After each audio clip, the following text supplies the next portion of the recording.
This theory claims that certain medical facilities intentionally misdiagnose or exaggerate benign growths as malignant tumors, solely to profit from unnecessary treatment.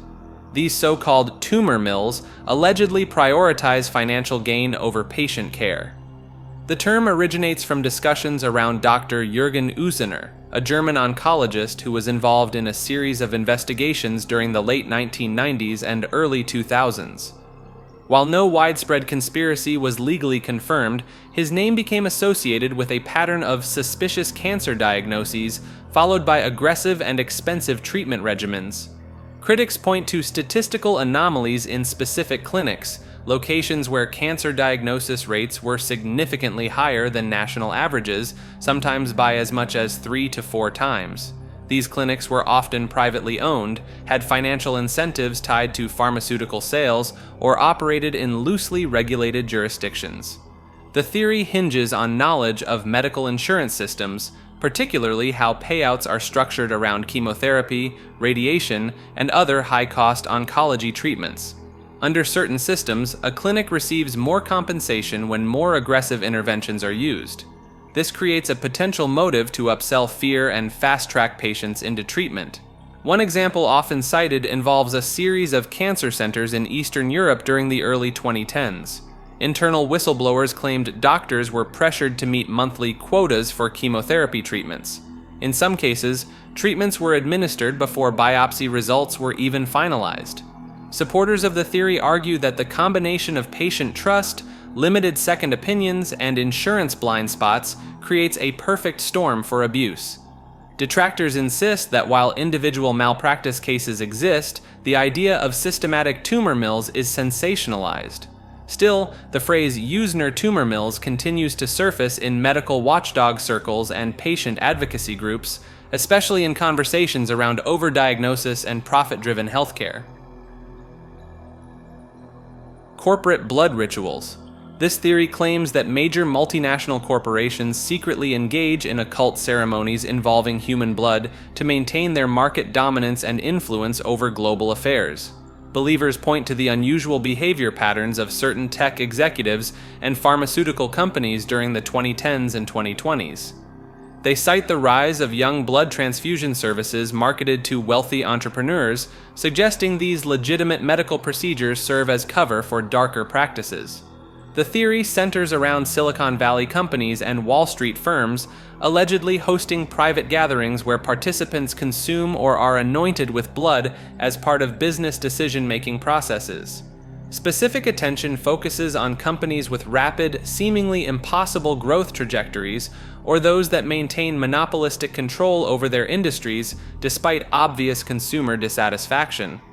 Evidence cited includes corporate logo symbolism that believers interpret as occult imagery, particularly triangular designs and eye motifs found in major brand identities.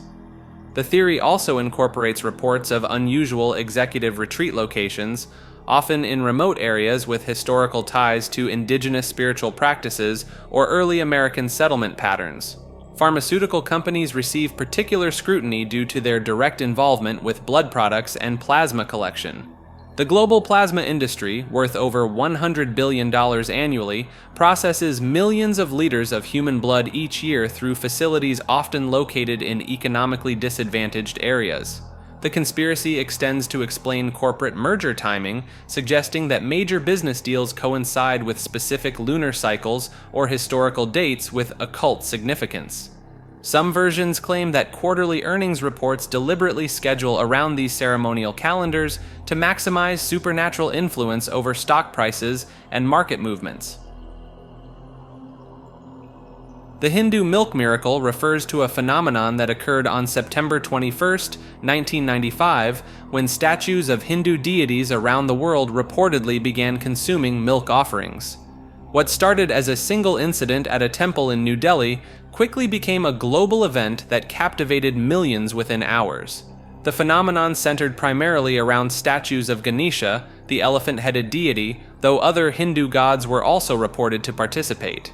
Devotees would hold a spoon of milk to the lips or trunk of these statues, and the liquid would seemingly disappear without spilling or pooling on the floor. The speed of this event's spread remains one of its most remarkable aspects. Within 6 hours of the first reported incident in India, similar occurrences were being documented in Hindu temples across London, New York, Toronto, and dozens of other cities worldwide. This was 1995, before widespread internet usage, yet the phenomenon managed to coordinate itself across continents with unprecedented efficiency. Scientists proposed several explanations, including capillary action, where porous materials could absorb small amounts of liquid, and surface tension effects on polished stone surfaces.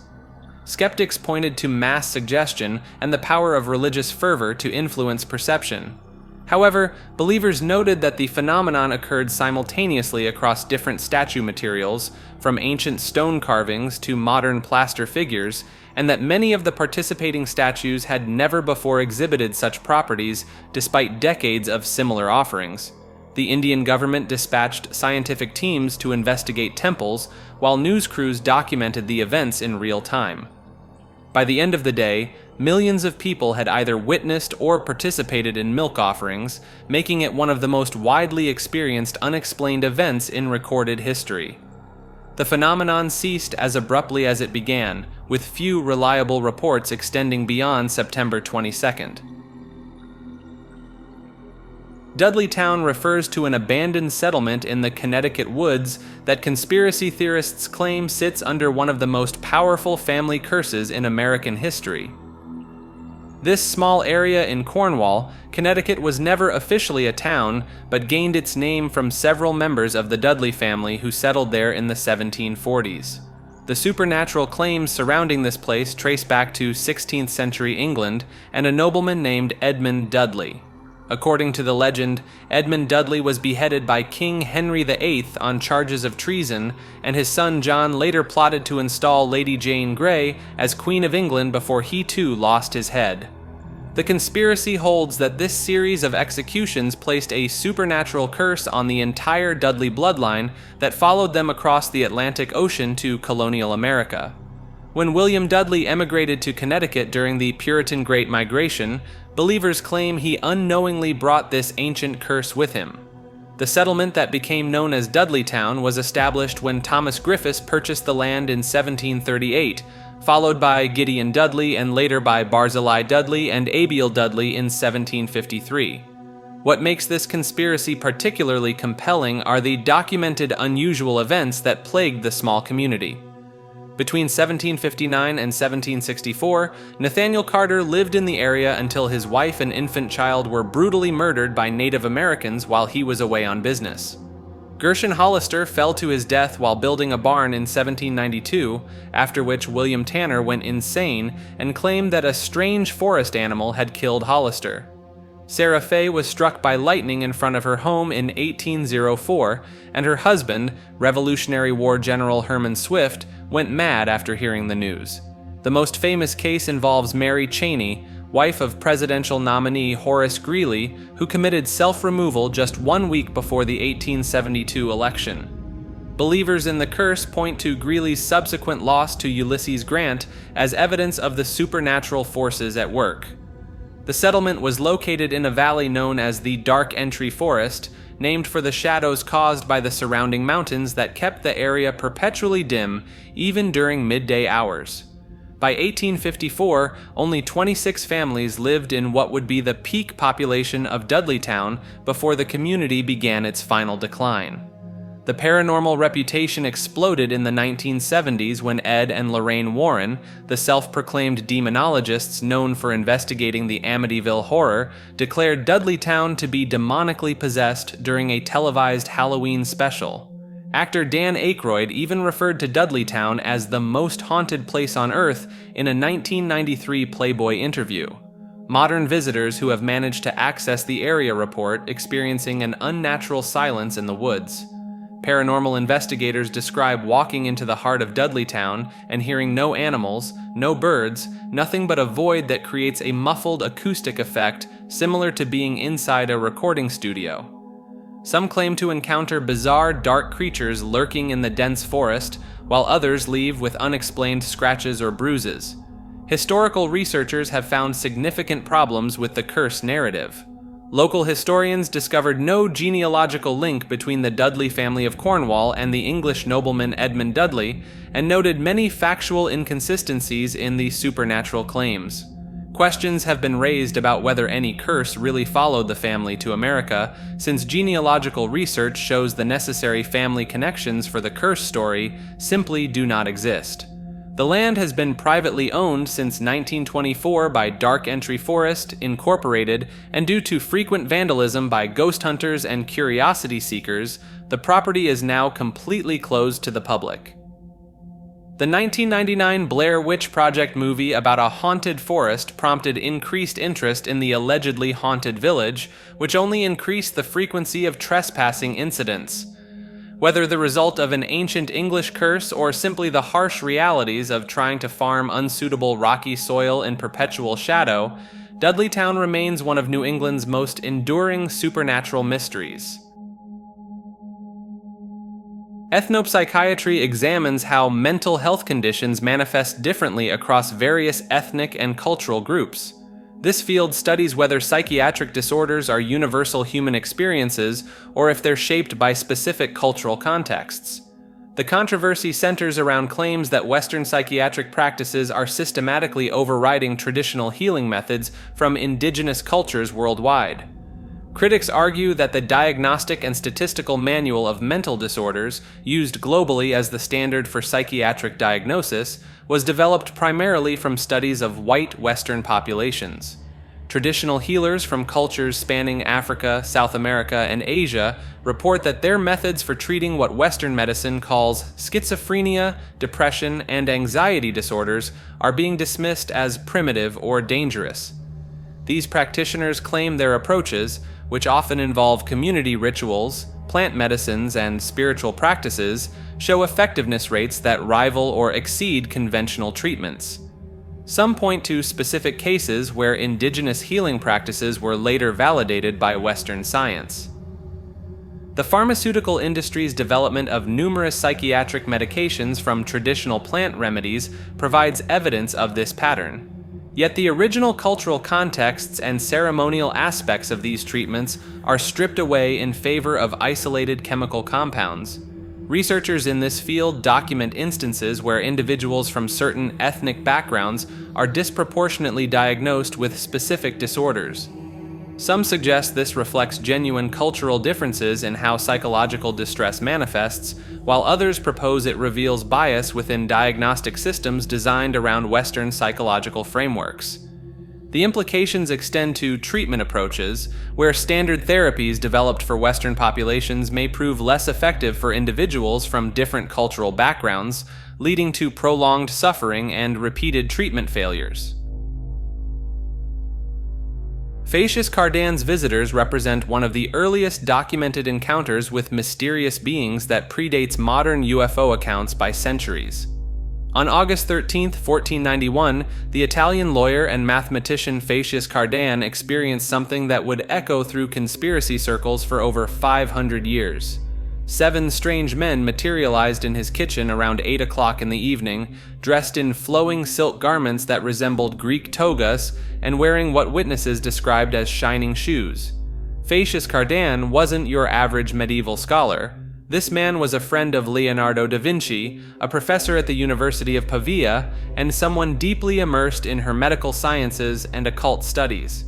For nearly 30 years before this encounter, he claimed to have been in regular communication with what he called familiar spirits. So when 7 mysterious figures appeared in his home, he apparently took it in stride. The beings engaged Cardan in philosophical discussions, specifically about the works of Averroes, the famous Islamic philosopher. Here's where it gets particularly intriguing. They referenced specific books by Averroes that hadn't been discovered yet. They mentioned works by name that wouldn't be found by scholars until years later. The visitors openly declared themselves to be followers of Averroes and discussed complex metaphysical concepts about the nature of existence and divine creation.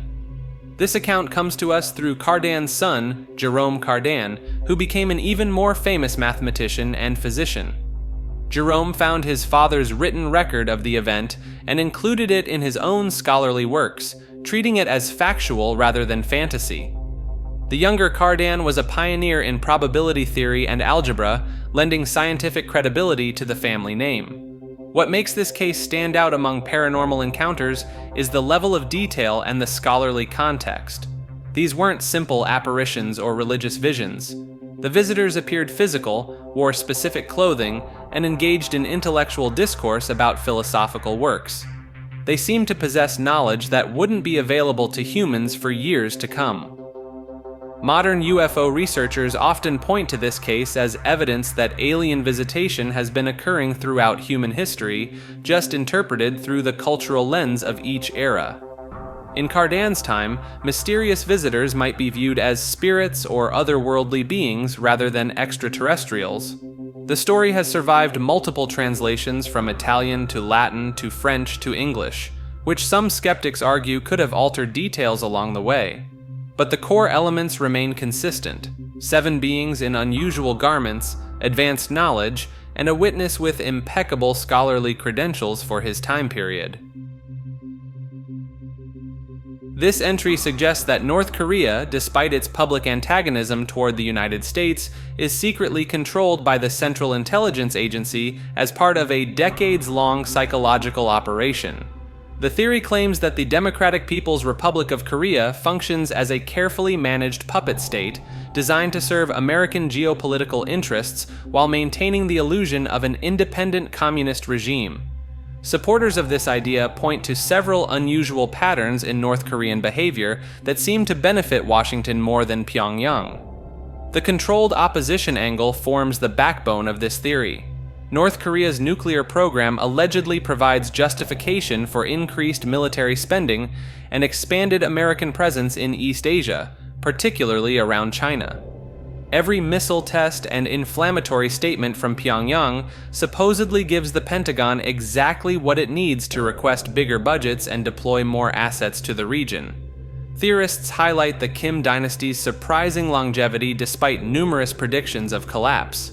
They argue that a truly isolated and economically devastated nation should have imploded decades ago, yet North Korea continues functioning with remarkable consistency.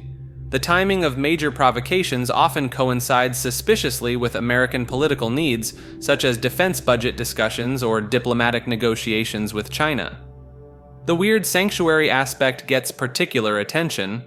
Despite being labeled part of the axis of evil, North Korea has never faced the full-scale intervention that befell Iraq or Libya.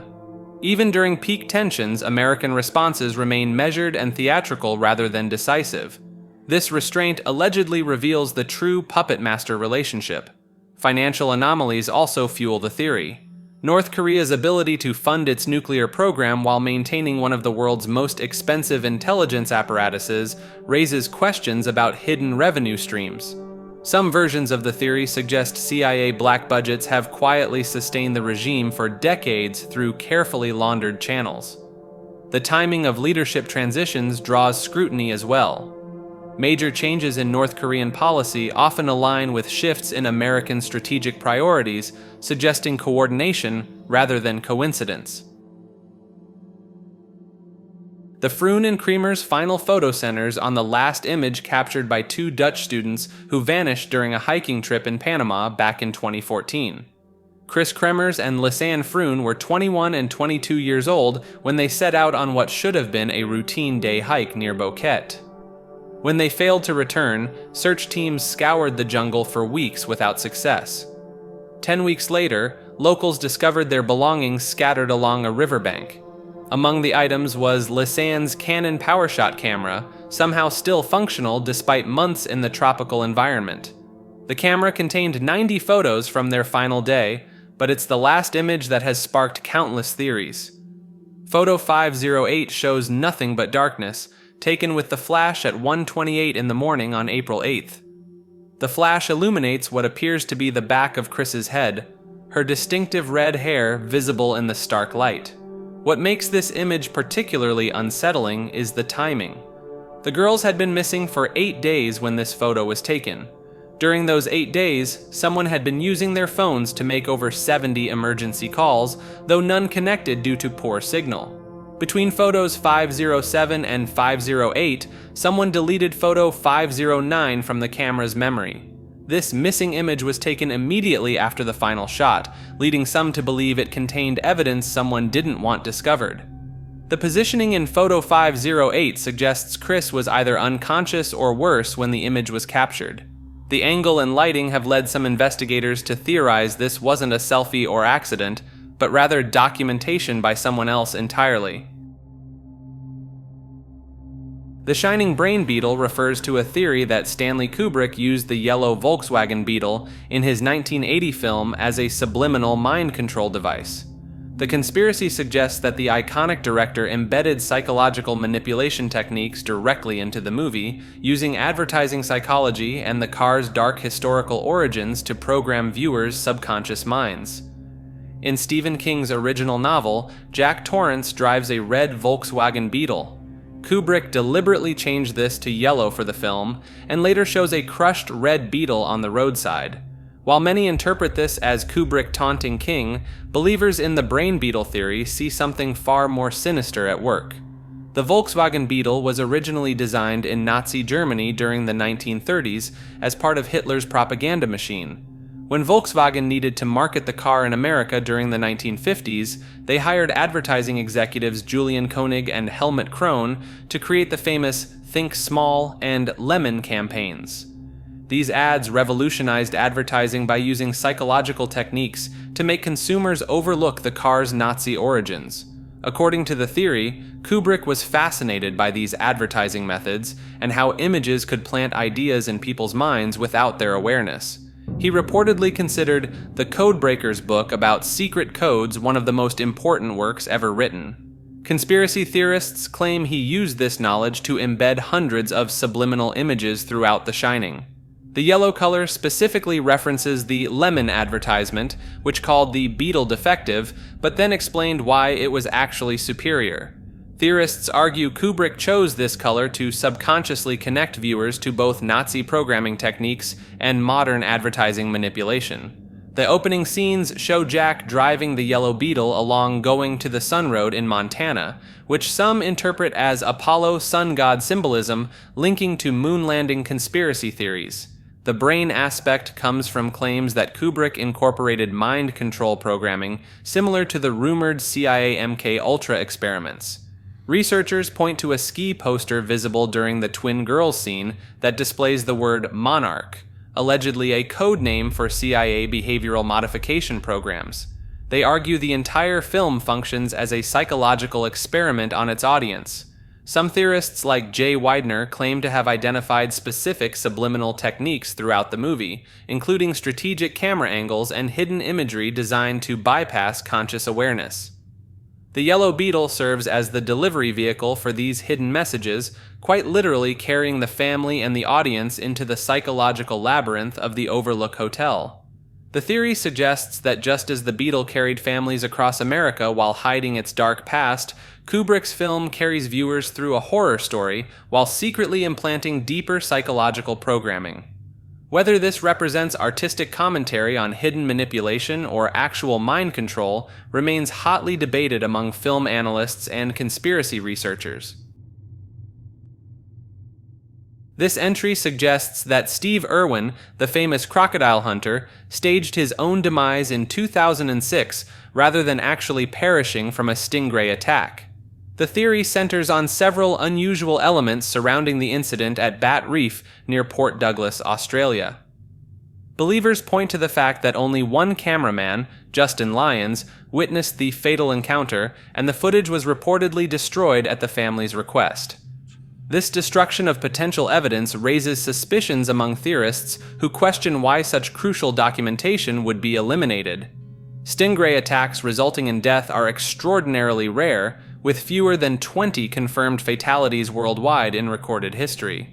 The barb would need to pierce the heart with surgical precision, leading some to calculate the odds as virtually impossible for an experienced wildlife handler like Irwin. The theory gains traction from Irwin's own statements in interviews during the early 2000s, where he mentioned feeling overwhelmed by constant media attention and expressing desires for a quieter life away from cameras. Financial pressures from his expanding zoo operations and television commitments allegedly motivated the elaborate deception. Supposed sightings of Irwin have emerged from remote areas of Australia and even international locations, though none have provided verifiable photographic evidence. The timing of his passing, just months before his daughter Bindi's television career launched, strikes theorists as suspiciously convenient for maintaining family income streams without his direct involvement. Proponents claim that Irwin's wife Terry's quick establishment of wildlife warriors and rapid expansion of Australia's zoo operations seemed unusually well coordinated for someone processing sudden grief. The family's immediate shift toward conservation messaging and carefully managed public appearances fuel speculation about pre-planned succession strategies. The theory suggests Irwin now lives under an assumed identity in a remote location, possibly Indonesia or Papua New Guinea, areas where his extensive contacts and knowledge of wildlife could provide perfect cover for a new existence away from global recognition. This entry posits that despite decades of official communist rule, China never actually implemented true communist ideology and instead created an elaborate facade to mask a different economic and political system. The theory centers on the fundamental contradiction between classical communist principles and China's actual governance since 1949. True communism calls for a stateless, classless society where workers collectively own the means of production. Yet China has maintained one of the world's most powerful centralized governments while cultivating a massive wealth gap and private enterprise. Supporters of this theory point to specific policies that seem completely at odds with communist doctrine. During the 1980s, Deng Xiaoping introduced market reforms that allowed private ownership and foreign investment. By the 2010s, China hosted more billionaires than any country except the United States. The theory asks how a genuinely communist nation could simultaneously embrace stock markets, private property, and extreme wealth accumulation. The Chinese Communist Party itself presents another puzzle. Rather than dissolving state power as communist theory demands, the party has continuously strengthened its control over every aspect of society. Critics note that party membership often functions more like an exclusive business network than a revolutionary organization, with many members pursuing personal wealth rather than collective equality. Economic data fuels these suspicions further. China's Gini coefficient, which measures income inequality, rivals that of the United States. State-owned enterprises operate alongside massive private corporations, creating what economists call state capitalism rather than socialism or communism. The theory suggests that Chinese leaders deliberately adopted communist branding to legitimize their rule while building a hybrid system that serves party elites. Whether through calculated deception or gradual evolution, China allegedly created the world's most successful capitalist economy while maintaining communist imagery and rhetoric. This perspective reframes modern China not as a communist success story, but as proof that the Chinese Communist Party abandoned its founding ideology long ago while keeping the name for political convenience. Fleet Pond sits quietly in Hampshire, England, harboring a centuries-long secret of repeated vanishings that official records try to explain away with mundane causes. This 48-acre body of water originally existed as two separate ponds documented back to 1324, but by 1833, locals discovered that one had simply vanished without adequate explanation. The first suspicious disappearance occurred in 1567, when documents record that the head of which said pond is now by a great storm and fall of water, utterly broken and carried away. The timing seems convenient, as authorities immediately issued permits to convert the missing pond into farmland rather than rebuild what had existed for centuries. Some researchers question whether this storm was as devastating as claimed, or if human intervention played a larger role. The pattern continued during the Second World War when authorities drained Fleet Pond entirely, claiming they feared it would provide navigation assistance to enemy aircraft targeting Farnborough Airfield. Yet similar bodies of water throughout England remained untouched during the conflict. The pond stayed empty until 1947, when it was refilled and planted with reeds, almost as if the war provided perfect cover for a longer-term operation. Local folklore speaks of more mysterious aspects. Residents report sightings of a ghostly white lady who crosses fields near Fleet and vanishes into a pond, suggesting the area holds deeper secrets than official histories reveal. The medieval designation of Fleet Pond as artificial rather than natural raises questions about its original purpose, especially given that Fleet refers to an inlet or brook where streams enter larger bodies of water. The most intriguing element involves the railway company's 1836 purchase of the pond for just £50.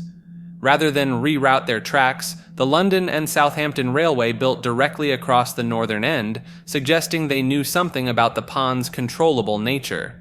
The railway's immediate establishment of Fleet Pond Halt to attract tourists indicates they expected the water to remain stable, contradicting the area's history of spontaneous drainage events.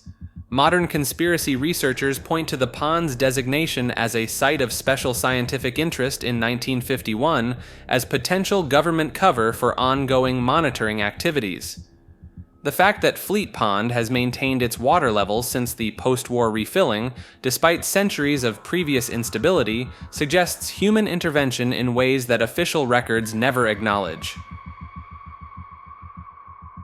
Pyramids equals encoded Arabic texts suggests that the Great Pyramid of Giza and other ancient Egyptian monuments contain hidden Arabic script embedded within their architectural measurements and geometric proportions. Believers in this theory point to the work of researcher Fahim Ajram, who claimed in the 1990s that when you convert the pyramid's dimensions into Arabic numerological values, coherent passages from pre-Islamic poetry emerge. The theory centers on the idea that the pyramid's base length of 230 meters, when broken down using traditional Arabic letter number correspondences, spells out verses that predate the monument's supposed construction by thousands of years. The most compelling claim involves the pyramid's internal chamber dimensions. Advocates say the king's chamber measurements, when converted through Arabic gematria systems, produce text that translates to warnings about future catastrophes and astronomical events.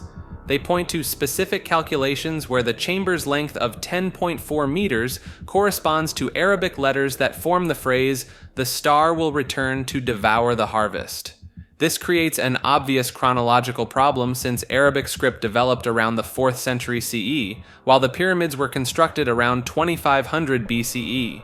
Supporters resolve this by arguing that Arabic represents humanity's original divine language, temporarily lost and later rediscovered. They claim Egyptian hieroglyphs were actually a simplified version of this primordial Arabic system. The theory gained traction through online forums in the early 2000s, where enthusiasts shared increasingly complex mathematical formulas linking pyramid measurements to Arabic text. Some extend the concept to claim that Mayan pyramids and Mesopotamian ziggurats contain similar Arabic encoding, suggesting a global ancient Arabic civilization that mainstream archaeology has overlooked. The WKCR 1995 intrusion represents one of the most unsettling alleged broadcast hijackings ever recorded. This incident involves Columbia University's radio station WKCR 89.9 FM in New York City, where a normal classical music broadcast was supposedly interrupted by something far more disturbing. The recording first emerged on 4chan in the early 2000s, uploaded by an anonymous user who claimed they had captured it as a teenager in 1994 or 1995. The poster described staying up late with a boombox, scanning radio frequencies, and recording anything interesting they found. What makes this recording particularly chilling is its content structure. After several seconds of peaceful classical music, the broadcast suddenly erupts into high-pitched screeching sounds mixed with heavy, labored breathing. These sounds eventually give way to a woman's voice speaking in rapid, urgent tones. She appears to be reading obituaries of various deceased individuals, complete with dates, family relationships, and personal details.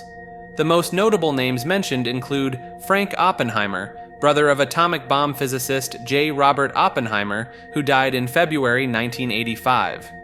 More disturbing is the mention of Barry Valentino Jr., who was killed in the Pan Am Flight 103 bombing over Lockerbie, Scotland in December 1988.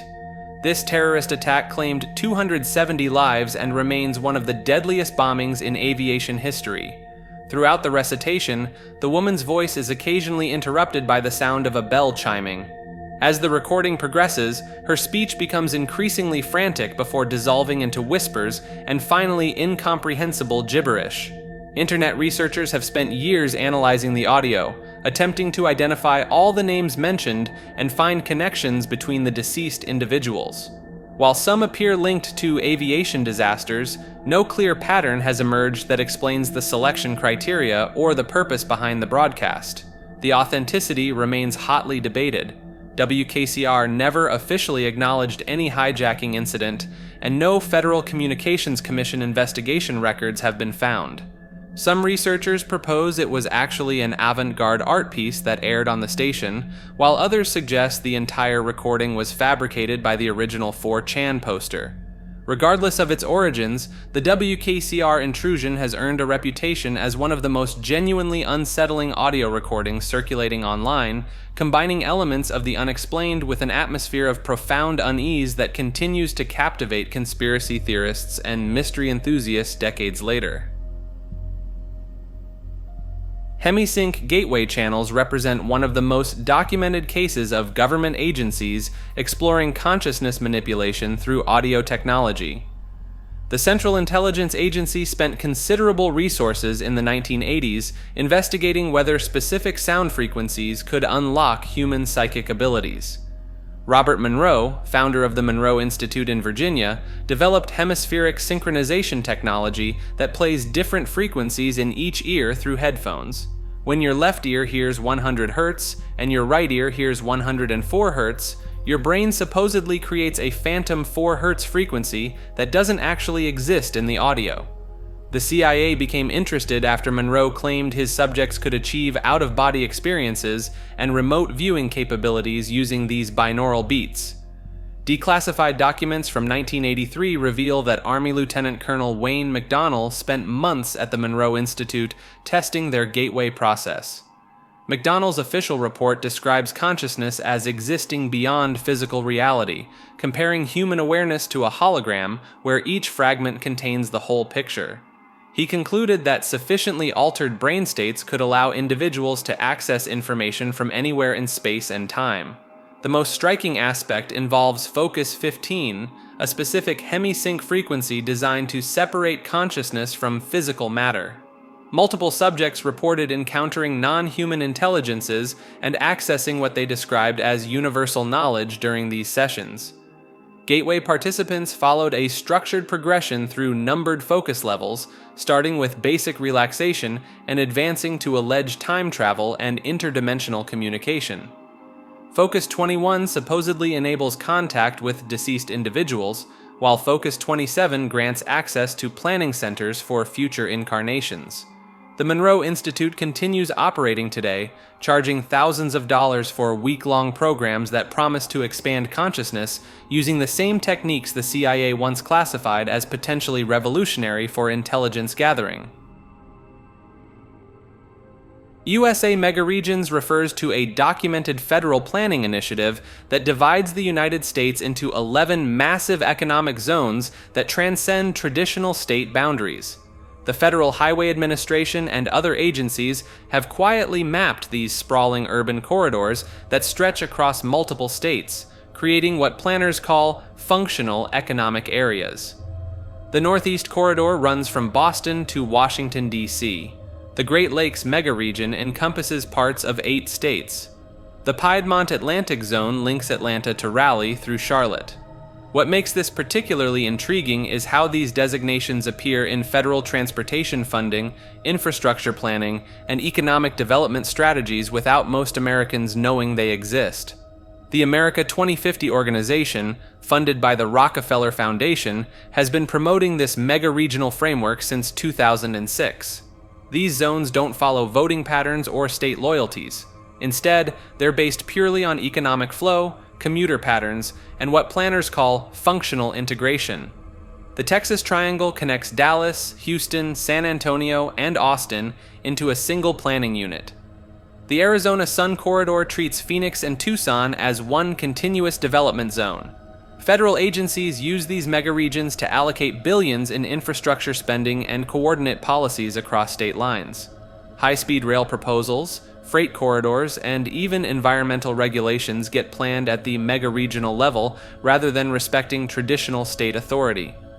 The most telling detail might be how rarely elected officials discuss these frameworks publicly, despite their influence on everything from transportation budgets to regional development strategies. It's governance by geography rather than democracy, happening in plain sight through technical planning documents that few citizens ever see.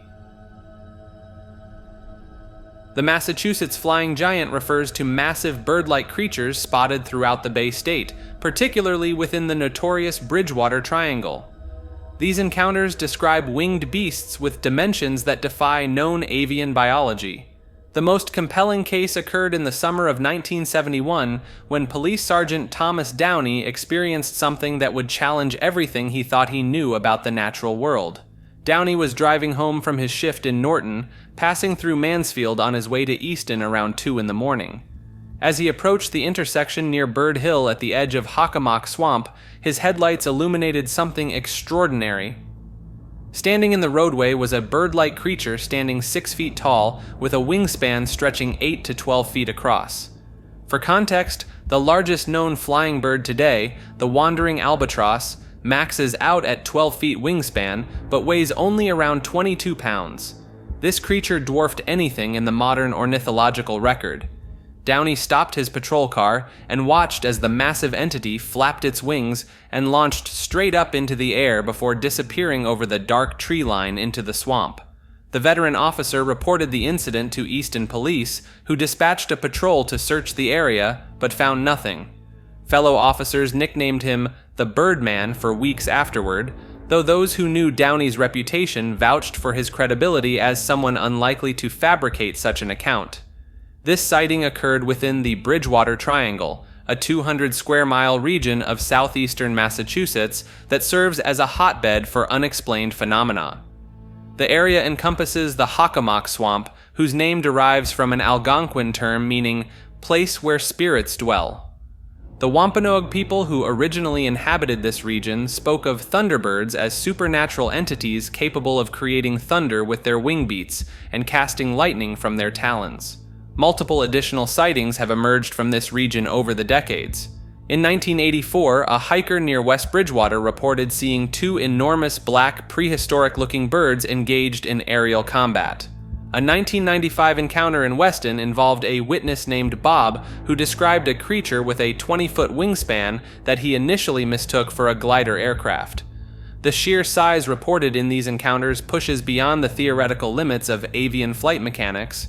Birds of this magnitude would require bone structure, muscle mass, and metabolic systems unlike anything documented in contemporary biology. Yet the consistency of witness descriptions and the credible backgrounds of observers like Sergeant Downey suggest something genuinely anomalous may inhabit the remote wetlands of Massachusetts. Phantom social workers refers to reports of individuals posing as legitimate Child Protective Services employees who appear unannounced at family homes across various communities. These alleged imposters typically arrive without proper identification, official vehicles, or verifiable credentials from recognized agencies. The conspiracy theory gained traction during the late 2010s when multiple families began documenting encounters with supposed social workers who exhibited unusual behavior patterns. Unlike legitimate welfare checks, these visits often occurred outside normal business hours and involved individuals who seemed unfamiliar with standard protocols. Believers point to specific inconsistencies in these encounters. The supposed workers frequently lack proper identification badges, arrive in unmarked personal vehicles rather than government cars, and demonstrate limited knowledge of actual child welfare procedures. Some families report these individuals asking intrusive questions unrelated to child safety, such as inquiries about family finances, political beliefs, or household security systems. Several documented cases emerged from rural communities in states like Montana, Idaho, and North Dakota. In these instances, families contacted local child protective services only to discover no official visits had been scheduled or authorized. The legitimate agencies confirmed they had no record of sending workers to those specific addresses. The theory suggests these phantom workers serve various purposes depending on the specific version. Some claim they conduct surveillance for government agencies, tracking families who homeschool or live off-grid lifestyles. Others believe they gather intelligence for potential future interventions or property seizures. More extreme variations propose these individuals work for trafficking networks, using the authority associated with social work to gain access to homes and assess family vulnerabilities. This version often connects to broader theories about organized networks operating within or alongside legitimate government services. The phenomenon raises questions about verification procedures when unexpected officials arrive at private residences, regardless of the underlying explanations for these encounters.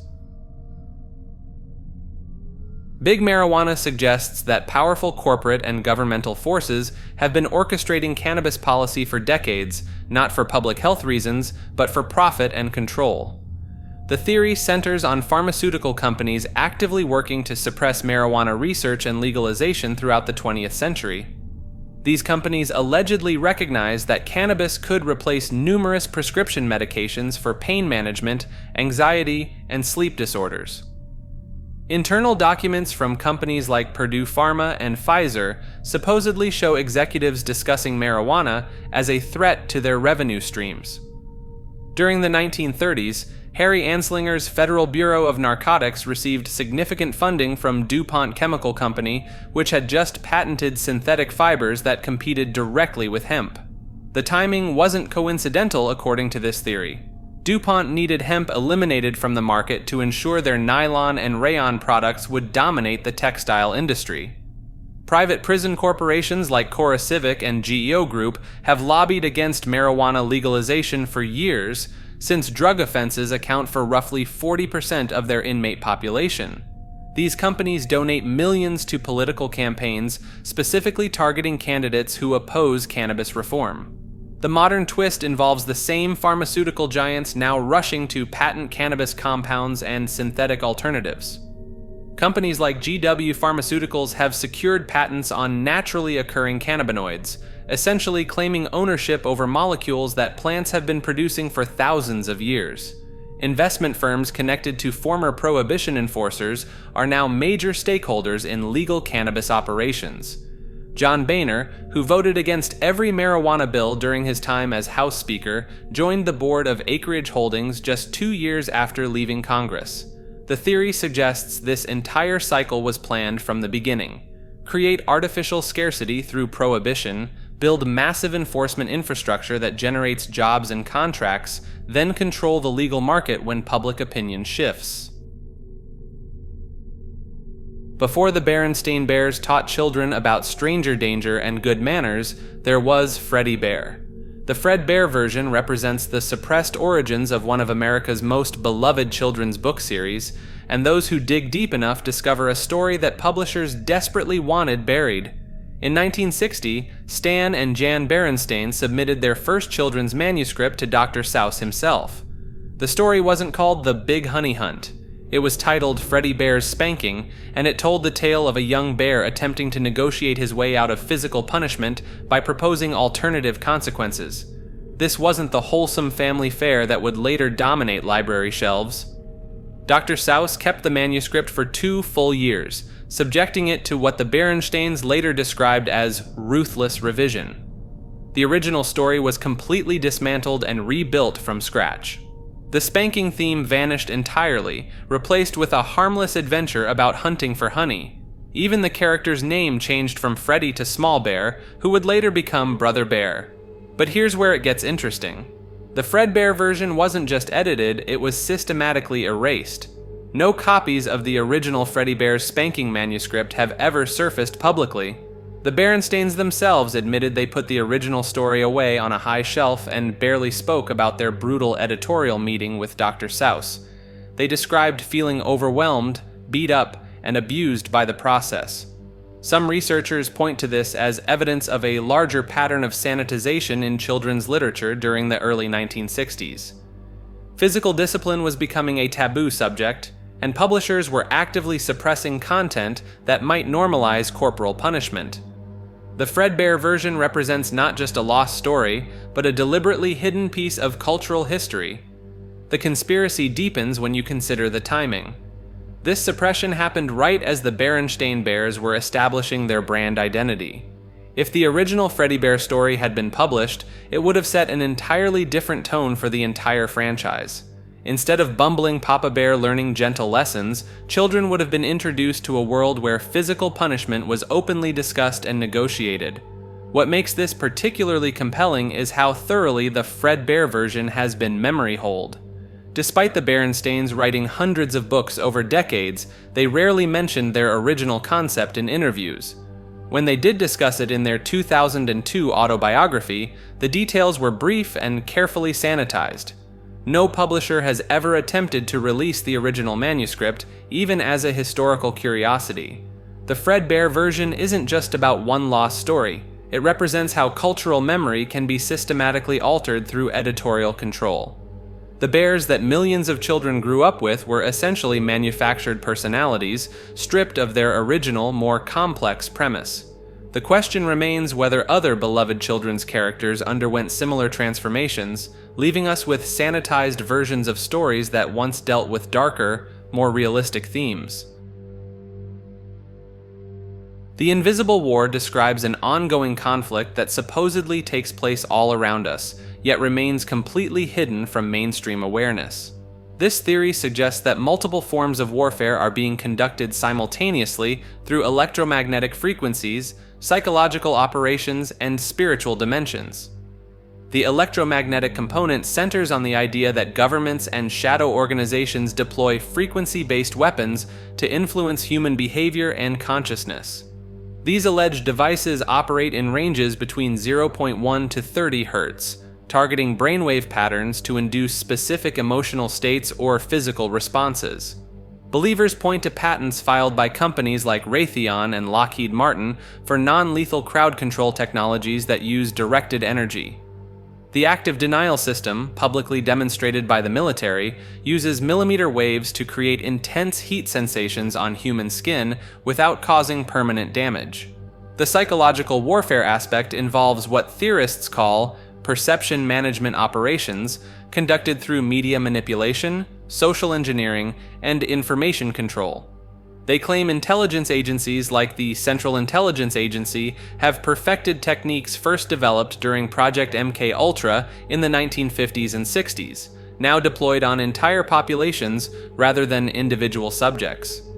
The spiritual dimension draws from various religious traditions that describe battles between light and dark forces. Some versions incorporate concepts from Christianity about demonic influence, while others reference Hindu and Buddhist ideas about negative entities feeding on human suffering and fear. Specific incidents often cited include the Taos hum phenomenon in New Mexico, where residents report hearing persistent low-frequency sounds that recording equipment cannot detect. Similar reports emerged from Windsor, Ontario, and Bristol, England during the 2010s. Weather modification programs like HAARP in Alaska fuel speculation about atmospheric manipulation for population control.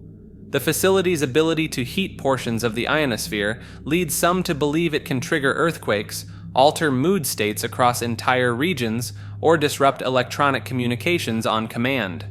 The theory suggests this invisible conflict explains everything from sudden mass behavioral changes to the rise in anxiety disorders and sleep disturbances reported globally since 2010. The Abraxas Foundation emerges from the shadowy underground culture of the 1980s as what its founders openly called an occult fascist think tank. This organization wasn't some massive conspiracy pulling strings from boardrooms, but rather a small circle of 4 individuals who would wield surprising influence over decades of extremist movements. Boyd Rice, an industrial musician known for his experimental noise recordings, joined forces with Nicholas Schreck from the gothic band Radio Werewolf, underground publisher Adam Parfrey, and writer Michael Moynihan to create what they described as a philosophical foundation. Founded in 1987, the group promoted what Rice summarized as their core belief: the strong rule the weak, and the clever rule the strong. This wasn't subtle social Darwinism wrapped in academic language, but a blunt embrace of hierarchical thinking that drew directly from fascist ideology. The foundation operated as part of what researchers now call the extreme culture scene, a network that deliberately sought out taboo subjects like occultism, serial killers, and radical politics. They weren't content to simply study these topics, but actively promoted them through publications, performances, and correspondence networks. What makes the Abraxas Foundation particularly noteworthy is how its members served as bridges between counterculture movements and actual white supremacist organizations. Rice maintained correspondence with neo-Nazi theorist James Mason for nearly 2 decades, introducing him to publisher Parfrey, who would later help bring Mason's writings to broader audiences. Shrek appeared on white supremacist Tom Metzger's television show, Race and Reason, while the group collectively organized events that blended occult imagery with fascist symbolism. Recent academic research has traced direct lines from the Abraxas Foundation's activities in the 80s and 90s to the emergence of modern neo-Nazi terrorist networks. Their publications and philosophical frameworks provided intellectual cover for extremist ideas, allowing fascist concepts to infiltrate alternative culture scenes where they might otherwise face immediate rejection. The Foundation's influence extends beyond politics into popular culture, with their publishing ventures inspiring elements of films and television shows including The X-Files. This cultural penetration demonstrates how fringe ideological movements can shape mainstream narratives through persistent underground networking and provocative content creation. The Little Red Man of Paris centers on a mysterious figure that allegedly haunted the Tuileries Palace for over 2 centuries. This diminutive specter, described as wearing a red coat and possessing an unnaturally aged face, served as an ominous herald of political catastrophe in France. According to palace records and eyewitness accounts, the Little Red Man appeared exclusively to French rulers and their inner circles during moments of impending crisis. The figure would materialize in private chambers, corridors, and even during important meetings, always preceding major upheavals by mere days or weeks. Catherine de' Medici reportedly encountered the entity multiple times during the 1500s, with each sighting followed by significant losses to her family line. The creature allegedly warned her of coming deaths through cryptic gestures and expressions, though these warnings proved impossible to prevent. Napoleon Bonaparte documented his own encounter with the Little Red Man just 10 days before his abdication in 1814. Palace staff recorded the emperor emerging from his private study visibly shaken, claiming a small red figure had appeared and pointed repeatedly toward the palace gates while shaking its head solemnly.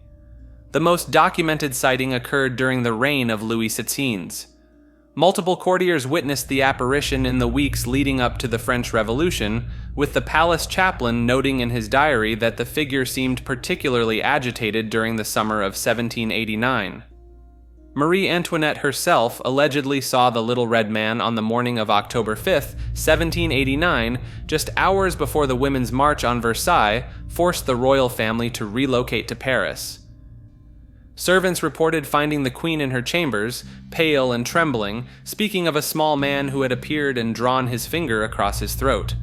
The entity's final recorded appearance came in 1870, when Napoleon III reportedly encountered the figure shortly before the Franco-Prussian War began. The emperor's personal secretary noted unusual behavior and canceled meetings following what he described as a disturbing morning encounter. What makes this legend particularly intriguing is the consistent physical description across 3 centuries of sightings. Every witness described the same diminutive stature, red clothing, and ancient facial features, despite the encounters spanning multiple royal dynasties and political systems. The Tuileries Palace was completely destroyed by fire in 1871 during the Paris Commune, effectively ending the Little Red Man sightings. Some researchers suggest this timing was not coincidental, theorizing that the entity was somehow bound to the specific location rather than the French monarchy itself. The White Sands mutants refers to the unusually pale animals found throughout White Sands National Park in New Mexico. These creatures display an almost ghostly white coloration that perfectly matches the park's distinctive gypsum sand dunes. What makes this phenomenon particularly striking is the sheer variety of species affected.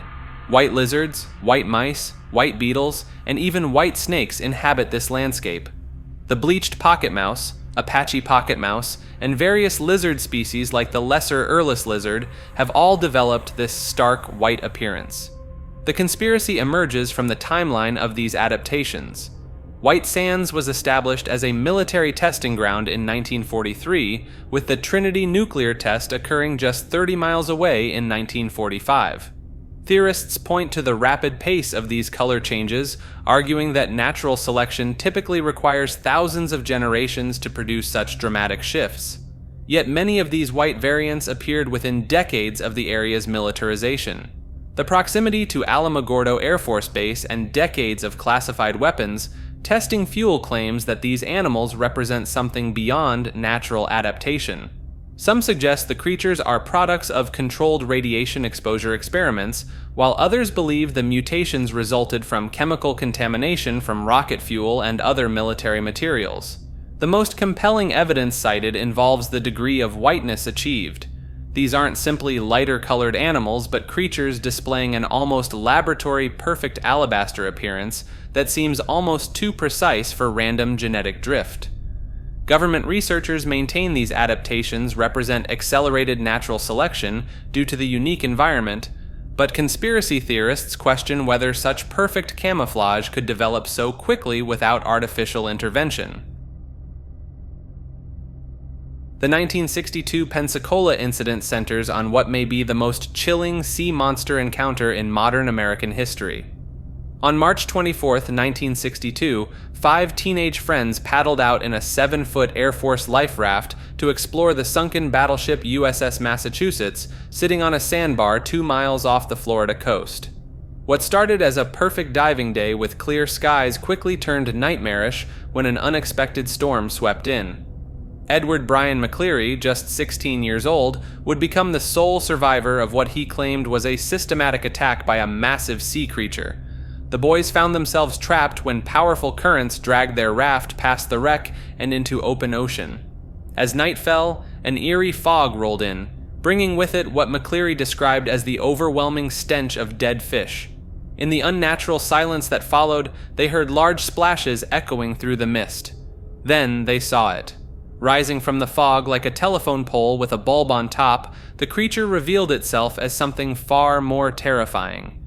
McCleary would later describe a 12-foot-long neck, brownish-green and smooth, supporting a head like an elongated sea turtle equipped with visible teeth. Most unsettling were its green eyes with distinctly oval pupils. One by one, McCleary watched his friends get picked off by the beast. Eric Ruyle was grabbed first, dragged underwater in full view. Warren Sally screamed, "It's got Brad," before his own cries were cut short. Larry Bill vanished silently into the murky water. When the creature surfaced near Eric again, McCleary saw it open its massive jaws and dive down upon his friend. McCleary somehow made it to shore, spending the night in an abandoned World War II gun emplacement before being found by a Navy helicopter crew. He was treated for shock and exposure at Pensacola Naval Hospital, where he immediately reported the monster attack to Search and Rescue Director E.E. McGovern. The official records tell a different story. Newspaper reports mentioned only a tragic drowning incident with no reference to any creature. When one body washed ashore a week later, it showed only signs of drowning. Authorities allegedly told McCleary to leave the monster out of his statements. 3 years later, McCleary published his full account in Fate magazine, providing incredibly detailed descriptions despite the fog and chaos. Critics noted unsettling similarities between his creature and Cecil the Seasick Sea Serpent, a cartoon character that had recently aired on television. Weather records also failed to confirm the severe storm conditions McCleary described. Alternative explanations have emerged over the decades.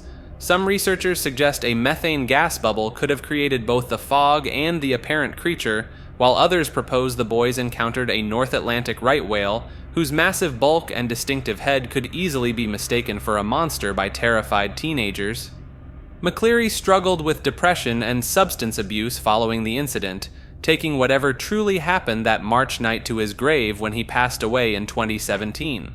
Whether genuine monster encounter, traumatic hallucination, or elaborate fabrication, the 1962 Pensacola incident remains one of cryptozoology's most debated cases. The USS Massachusetts still sits in those same waters today, its rusted hull serving as a diving attraction in the Fort Pickens State Aquatic Preserve. Divers exploring the wreck in just 26 feet of water might wonder what else lurks in the deeper channels beyond. The flannel shirt Sasquatch represents one of the most peculiar subcategories in cryptozoology, where witnesses report seeing Bigfoot creatures wearing tattered human clothing, specifically plaid flannel shirts. During the 1960s and 70s, reports from the American West would occasionally surface of hairy bipedal Bigfoot being seen with tattered plaid shirts and ragged shorts on their bodies. The phenomenon raises disturbing questions about the nature of these encounters. One of the most fascinating encounters occurred in California at the turn of the 1950s, when a young girl reported seeing a creature 7.5 to 8 feet tall wearing clothes that were tattered and torn but still recognizably human garments. The witness described how the creature made a horrible growling sound that seemed impossible to imitate. What makes these sightings particularly unsettling is their connection to missing persons in logging communities. The Pacific Northwest has long been associated with both Bigfoot encounters and lumber industry workers who traditionally wear plaid flannel shirts as protective work clothing. Bigfoot legends specifically mention the creature scaring campers, lumberjacks, hikers, and the like throughout the mountainous regions. Some researchers have attempted to connect these clothed Bigfoot sightings to a broader pattern of disappearances. Within parapsychology, there is even a subfield of study regarding checkered shirted ghosts, suggesting these encounters may represent something more than simple cryptid sightings. The theory suggests that men who venture into remote forest areas wearing distinctive plaid clothing may be targeted by these creatures, with the clothing later appearing on Bigfoot themselves. Bigfoot experts Janet and Colin Board questioned why a creature supposedly well adapted to wilderness survival would need to don tattered human clothes. This behavioral anomaly has led some to theorize that the creatures are either mimicking human appearance for unknown purposes, or that the clothing represents trophies taken from human encounters. The 1907 Reno Evening Gazette reported sightings of an ape man wearing raccoon skin, suggesting this clothing behavior extends beyond modern textile materials. Historical accounts describe similar encounters where large humanoid creatures appeared wearing primitive garments or animal hides, indicating this may be an established behavioral pattern rather than recent adaptation. The connection between plaid-wearing men and Bigfoot sightings becomes even more disturbing when considering the concentration of encounters in logging regions where such clothing is occupational standard. Whether the creatures are scavenging abandoned clothing, taking items from missing persons, or engaging in more deliberate collection remains an open question that continues to puzzle researchers in the field. This entry concerns the claim that the Zapruder film, the most famous footage of President Kennedy's assassination, was completely fabricated or heavily altered before being released to the public. Abraham Zapruder captured what appeared to be 26 seconds of 8mm film showing the presidential motorcade moving through Dealey Plaza on November 22, 1963. For decades, this footage served as crucial evidence in understanding exactly what happened that day.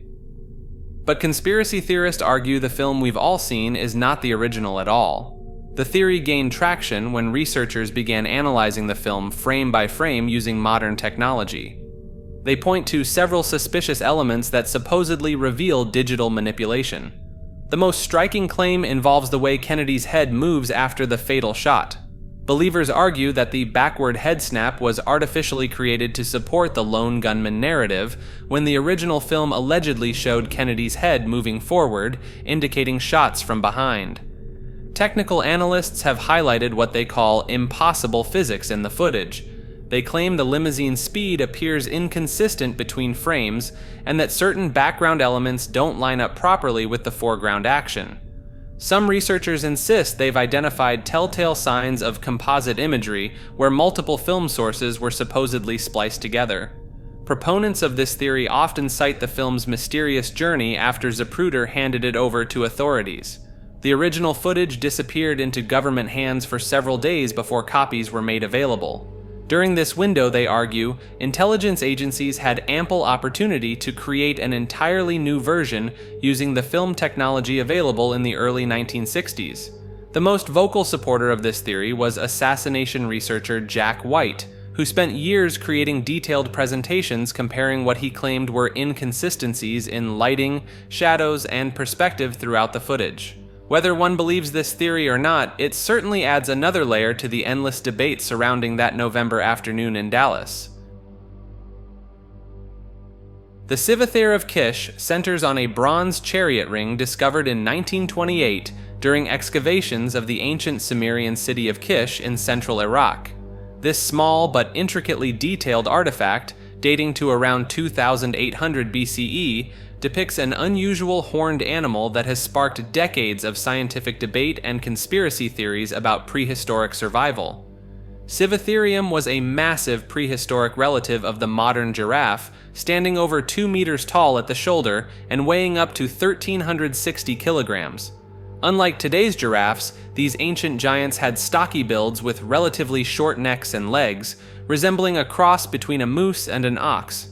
Most distinctively, they possessed 2 sets of bony projections called ossicones, a smaller pair directly above the eyes, and larger branched antler-like structures at the back of the skull.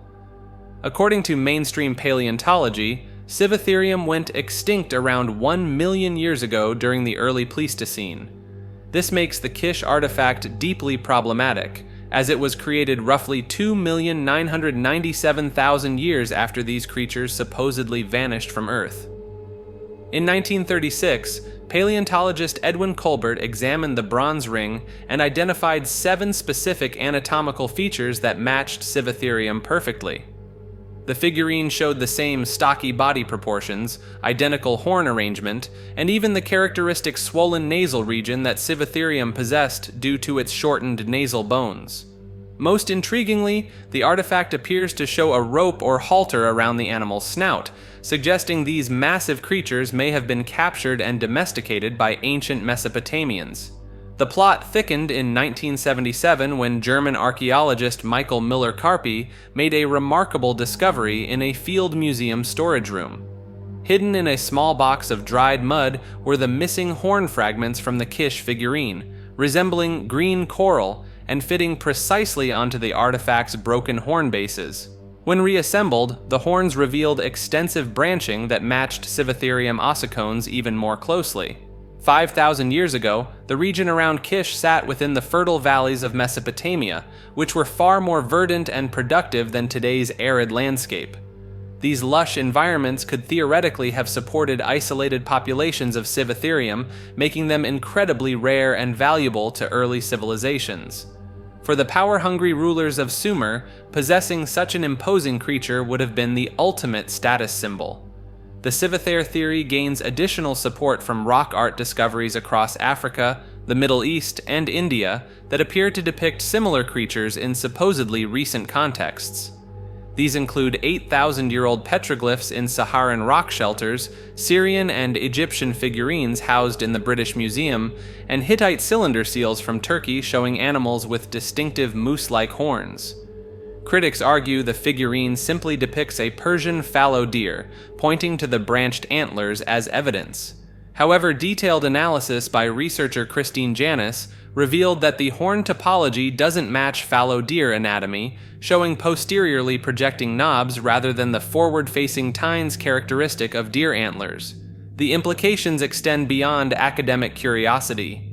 If Civetherium truly survived into historical times, it would fundamentally alter our understanding of prehistoric extinctions and early human civilization. The possibility that Sumerian charioteers rode behind teams of domesticated prehistoric giants opens questions about what other supposedly extinct megafauna might have lingered in the shadows of recorded history. Today, the bronze ring sits in museum collections while scientists remain divided. Some dismiss the Civithere theory as cryptozoological wishful thinking, while others argue the anatomical evidence is too compelling to ignore.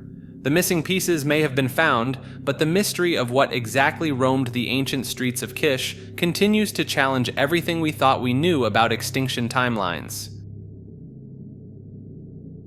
This entry refers to the French claim to New Zealand, specifically the 1838 attempt to establish a French colony that came within days of changing the entire course of New Zealand history. In the southern reaches of New Zealand's South Island sits a picturesque harbour town called Akaroa, where the streets bear names like Rue Laveau and Rue Benoit. But these French street names aren't just quaint tourist attractions. They mark the site of what could have been the nucleus of a massive French empire in the South Pacific. The story begins with Jean-François Langlois, captain of the French whaling ship Cachalot. In 1838, this enterprising Frenchman made what he claimed was a legitimate land purchase of Banks Peninsula from local Kai Tahu chiefs for just 40 pounds. Armed with this questionable deed, Langlois returned to France and used his Freemasonry connections to convince businessmen and the government to back an ambitious colonization scheme. The French weren't thinking small. Their plan involved establishing Akaroa as the administrative center for French control over the entire South Island, complete with a naval base and even a penal colony in the nearby Chatham Islands. King Louis-Philippe himself approved the venture, providing a warship and promising to transport 80 colonists to what they renamed Port Louis-Philippe. What makes this particularly intriguing is the timing. The French government dispatched Captain Charles-François Laveau aboard the corvette Aube in February 1840, followed by the Comte de Paris carrying nearly 60 French and German emigrants. Meanwhile, Britain was frantically moving to formalize its own claim to New Zealand through the Treaty of Waitangi. The race was closer than most people realize.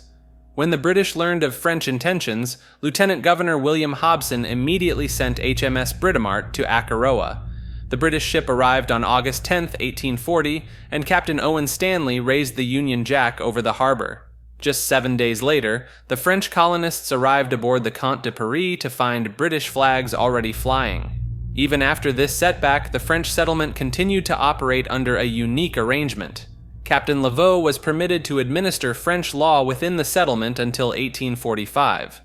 The colonists built roads, bridges, and wharves, established shops and cafes, and created what was essentially a functioning French town on New Zealand soil.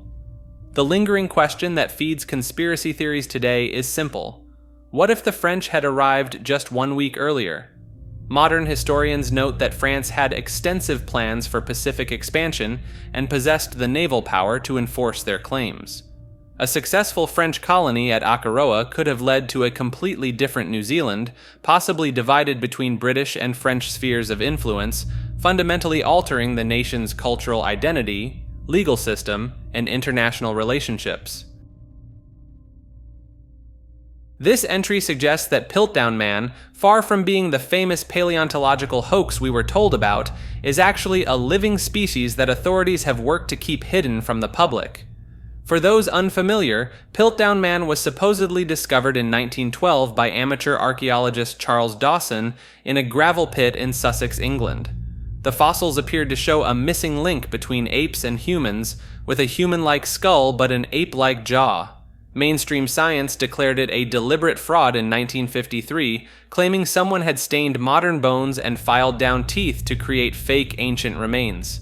But conspiracy theorists argue this exposure as a hoax was itself the real cover-up. They claim Piltdown Man represents a genuine species of primitive human that never went extinct, and that small populations continue to exist in remote areas of the British Isles and beyond. Believers point to unexplained sightings of large, primitive humanoid creatures in the English countryside dating back centuries. They argue that Dawson actually did find legitimate remains, but when the implications became clear, scientific establishments and government agencies collaborated to discredit the discovery. The theory suggests that acknowledging a surviving population of ancient humans would disrupt evolutionary timelines and create massive archaeological and political complications. Some versions of this theory connect Piltdown Man to modern cryptid sightings, claiming that creatures like the Beast of Bodmin Moor or various British wildman encounters are actually surviving Piltdown populations. Proponents note that the original site in Sussex has remained largely off-limits to independent researchers, and they point to alleged government documents from the 1940s mentioning biological security protocols in rural Kent and Sussex. The theory gained renewed attention in the 2010s when several hikers reported encounters with unusually large, primitive-looking humanoids in the South Downs area, not far from the original Piltdown site. The suspicious deaths of holistic doctors refers to a pattern that alternative medicine advocates claim emerged in the mid-2010s. Between 2015 and 2017, a series of deaths among practitioners of alternative medicine sparked theories about targeted elimination. Dr. Jeffrey Bradstreet, a Florida physician known for treating autism with alternative methods, was found deceased in a North Carolina river in June 2015. His death was ruled self-removal, but occurred just days after federal agents raided his clinic as part of an investigation into his use of an unapproved treatment called GMAF. GMAF, or GC protein-derived macrophage activating factor, is a substance that some alternative practitioners claimed could treat cancer, autism, and other conditions. Mainstream medicine rejected these claims as unproven and potentially dangerous. Within weeks of Bradstreet's death, several other alternative medicine practitioners died under various circumstances. Dr. Nicholas Gonzalez, who promoted enzyme therapy for cancer treatment, experienced sudden cardiac arrest. Dr. Lisa Riley was found in her home. Dr. Ron Schwartz was found deceased at his ranch. Erin Elizabeth, a blogger and partner of osteopathic physician Dr. Joseph Mercola, began documenting what she called a suspicious pattern. Her website eventually listed over 100 deaths among holistic practitioners, though critics noted the list included deaths from old age, known illnesses, and clear accidents spanning several years. The theory suggests these practitioners were targeted because their treatments threatened pharmaceutical profits, or because they possessed dangerous knowledge about conventional medicine. Some versions claim the deaths were connected to research into nagalase, an enzyme that conspiracy theorists believe is deliberately added to vaccines. Medical authorities and law enforcement found no evidence of coordinated targeting, noting that the death rate among alternative practitioners fell within normal statistical ranges for any professional group of similar size. The Paluxy tracks refer to alleged human footprints discovered alongside genuine dinosaur tracks in the limestone bed of the Paluxy River near Glen Rose, Texas. These impressions have sparked decades of debate between creation science advocates and mainstream paleontologists. The story begins in the 1930s when local residents noticed what appeared to be giant human footprints preserved in the same rock layers as clearly authentic dinosaur tracks.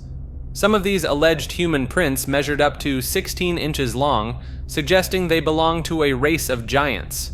Creation science researchers seized on these findings as potential proof that humans and dinosaurs coexisted, directly challenging the conventional timeline that separates these species by 65 million years.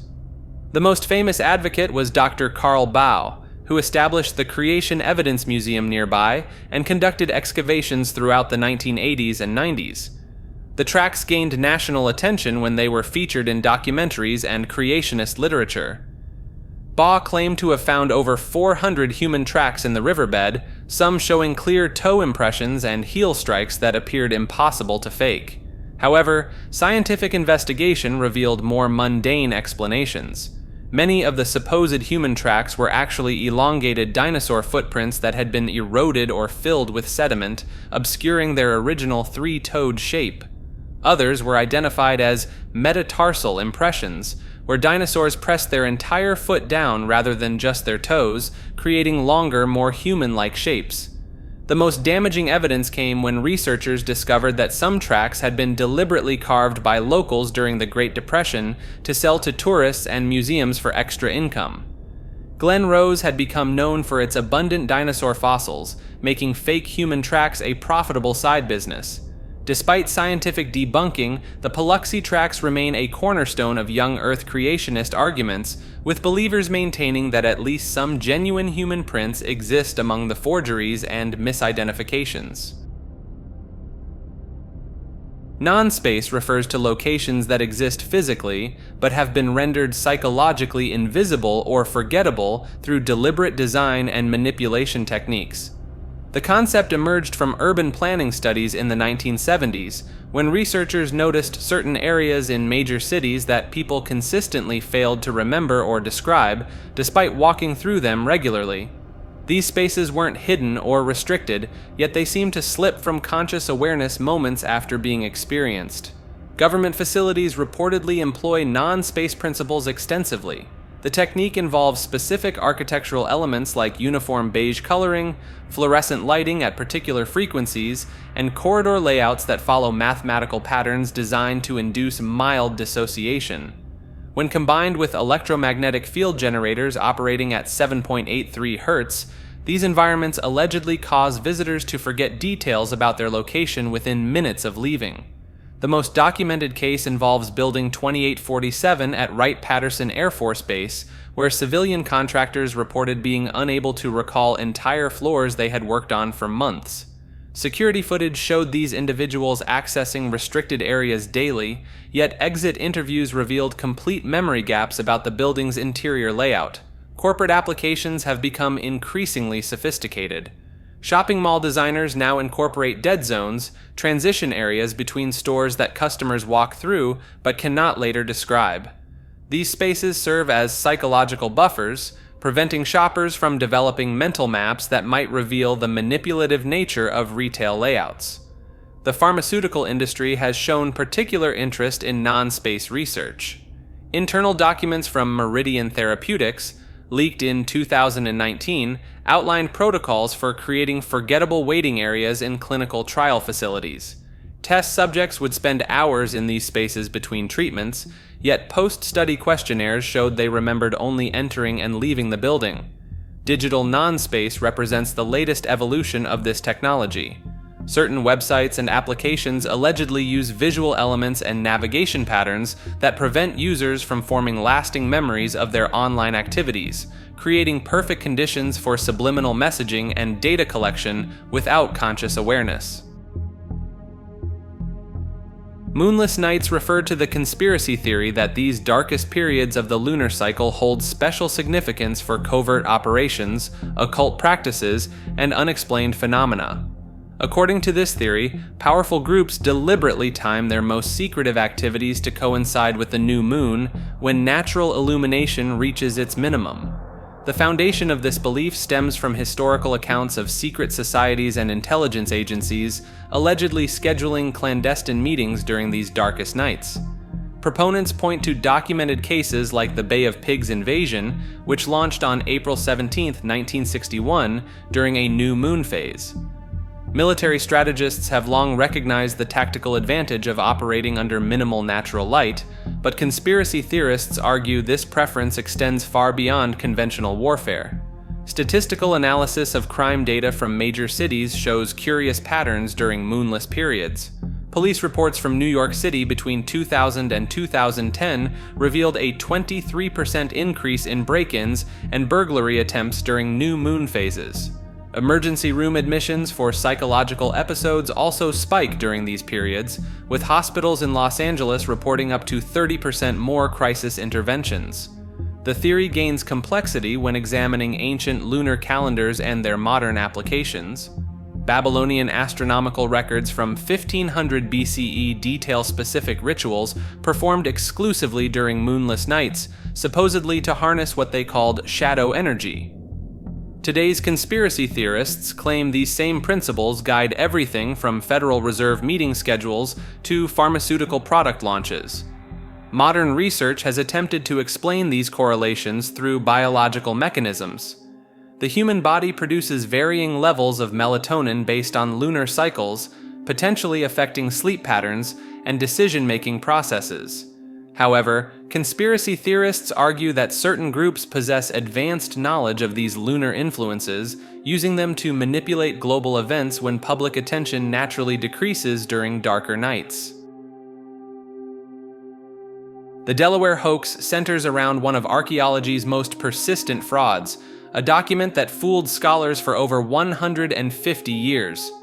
Constantine Samuel Rafinesque published the Wallam Olam in 1836, claiming it was an authentic historical chronicle of the Lenape Delaware tribe that recorded their migration from Asia to North America. The supposed red record contained creation myths, migration stories, and pictographs carved on wooden sticks, describing how the Delaware people crossed frozen waters and traveled across the continent before settling in what would become the Delaware Bay area. For generations, respected archaeologists, historians, and anthropologists treated this document as genuine evidence of ancient Native American history. The deception was so convincing that it influenced major theories about Native American origins and even misled younger Lenape people who could no longer read their ancestral language, causing them to embrace what they believed was a glorious remnant of their culture. The truth emerged in the 1990s when researcher David Oestreicher conducted a thorough investigation.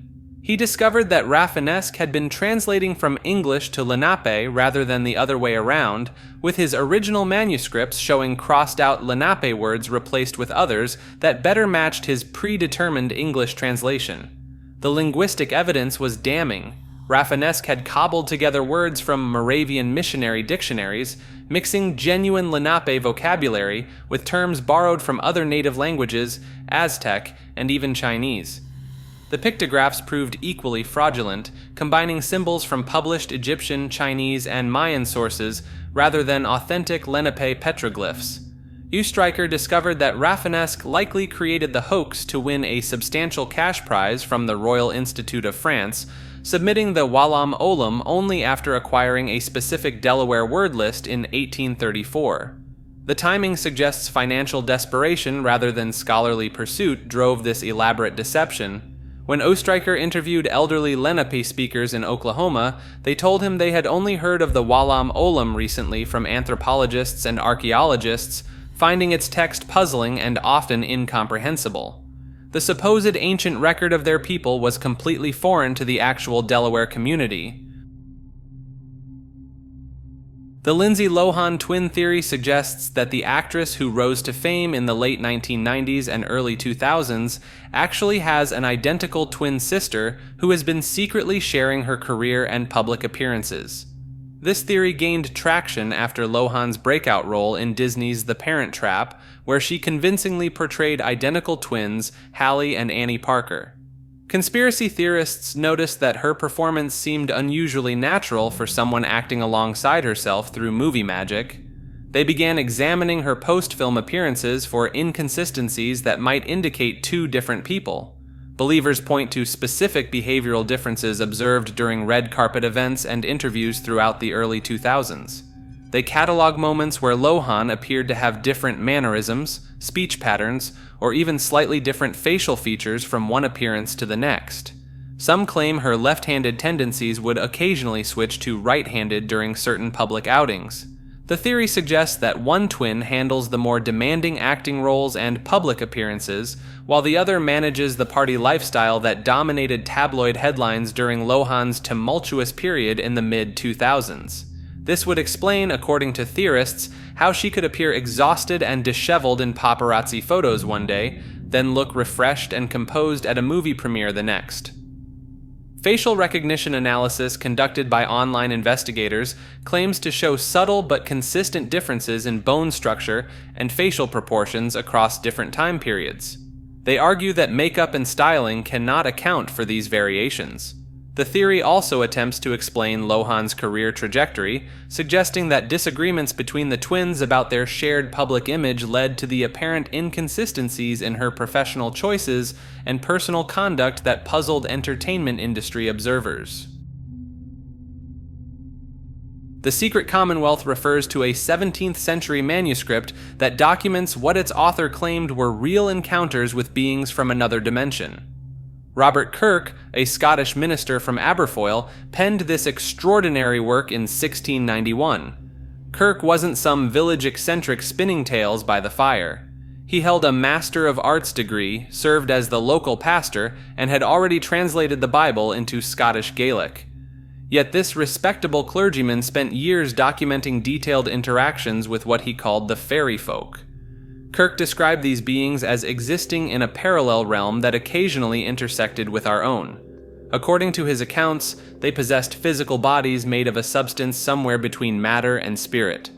They could become invisible at will, lived in underground kingdoms, and maintained their own complex societies with hierarchies and customs. The manuscript contains specific geographical locations where Kirk claimed these encounters occurred, particularly around the fairy knowe near his church. He documented their feeding habits, claiming they sustained themselves on what he termed the spiritual essence of human food, leaving behind the physical matter. What makes Kirk's disappearance particularly intriguing is the timing. Shortly after completing the Secret Commonwealth, the minister vanished while walking on the very hill he had written about extensively. His body was discovered there, but local folklore insists this was merely a changeling left behind. The Kirks of later generations maintained that Robert had been taken into the fairy realm as punishment for revealing their secrets.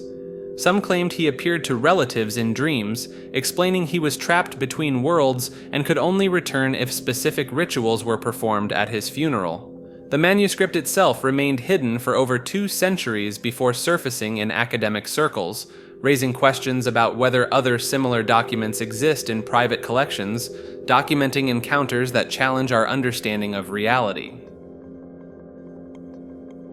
Abyssal zone microplastics represents one of the most disturbing environmental cover-ups of our time. The abyssal zone stretches from 4,000 to 6,000 meters below the ocean surface, a realm so remote that we know more about the surface of Mars than these crushing depths. Scientists discovered microplastics, particles smaller than 5 millimeters, have infiltrated even the deepest ocean trenches.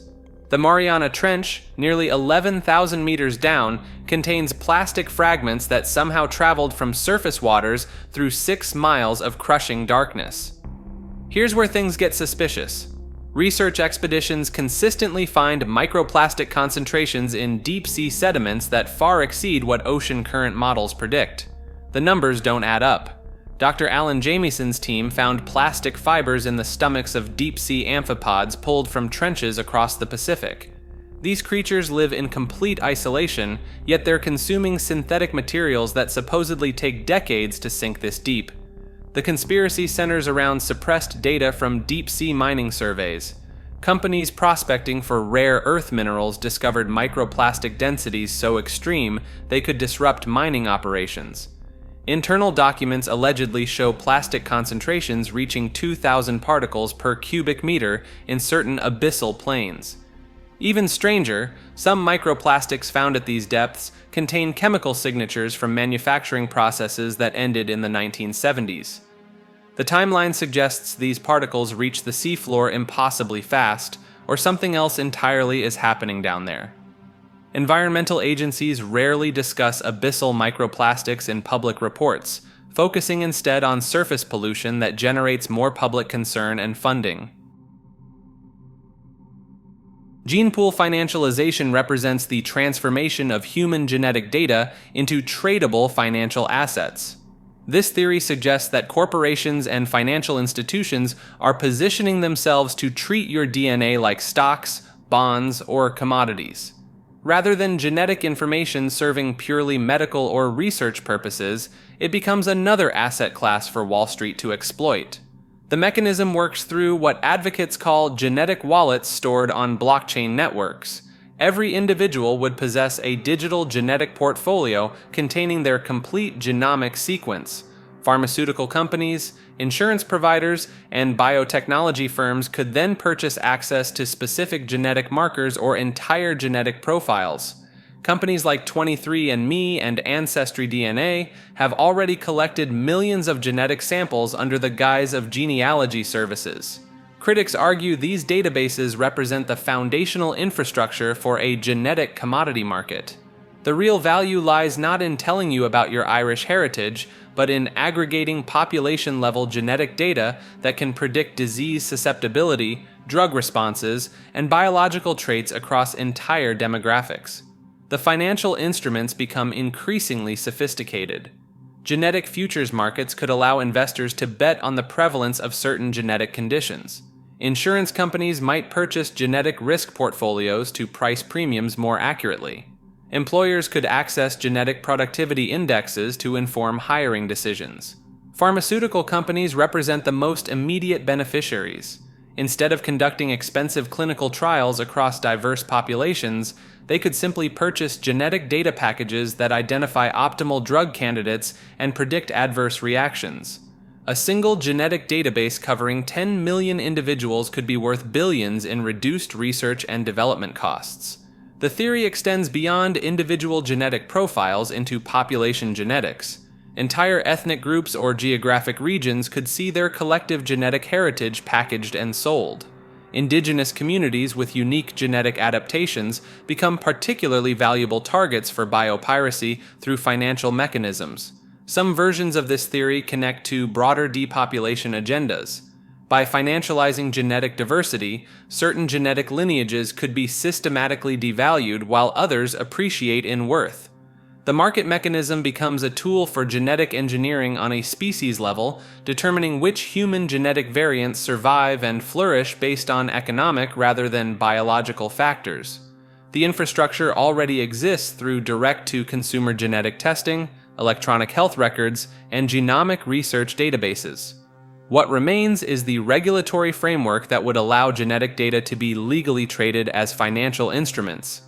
Several biotech companies have already begun offering genetic data marketplaces where individuals can sell their genomic information directly to researchers. Natural park closures have sparked intense speculation about what authorities might be hiding from the public eye.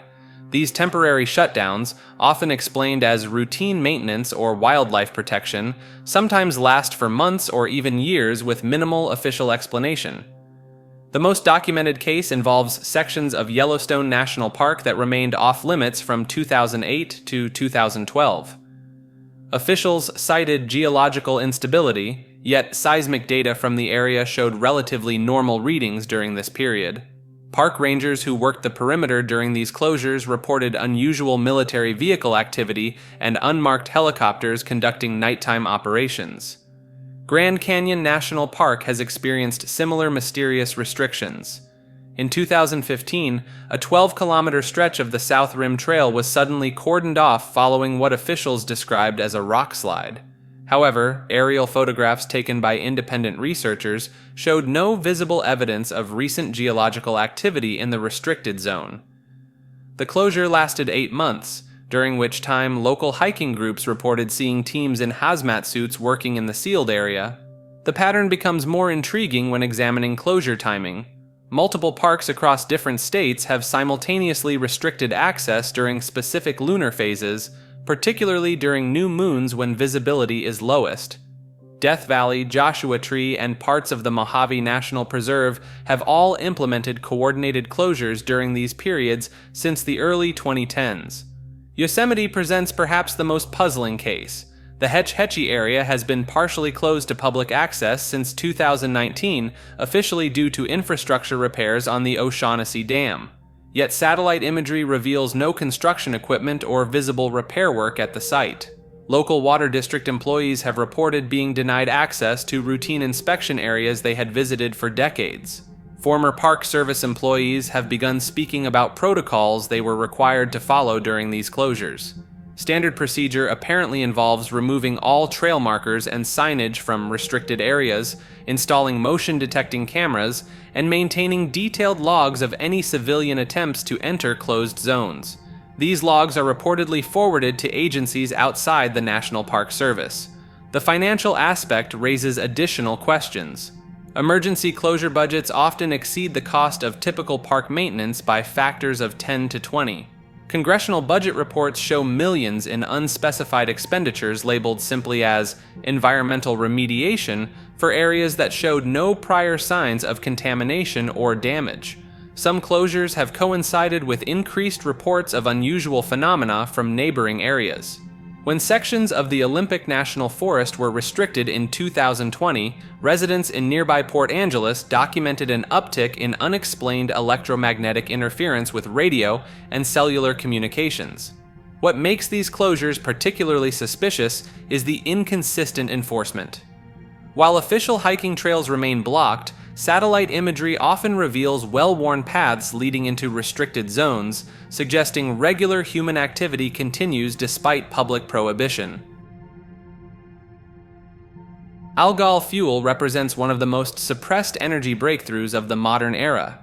This revolutionary technology involves cultivating microscopic algae to produce biodiesel and other fuels that could theoretically replace petroleum entirely. The basic science is straightforward enough.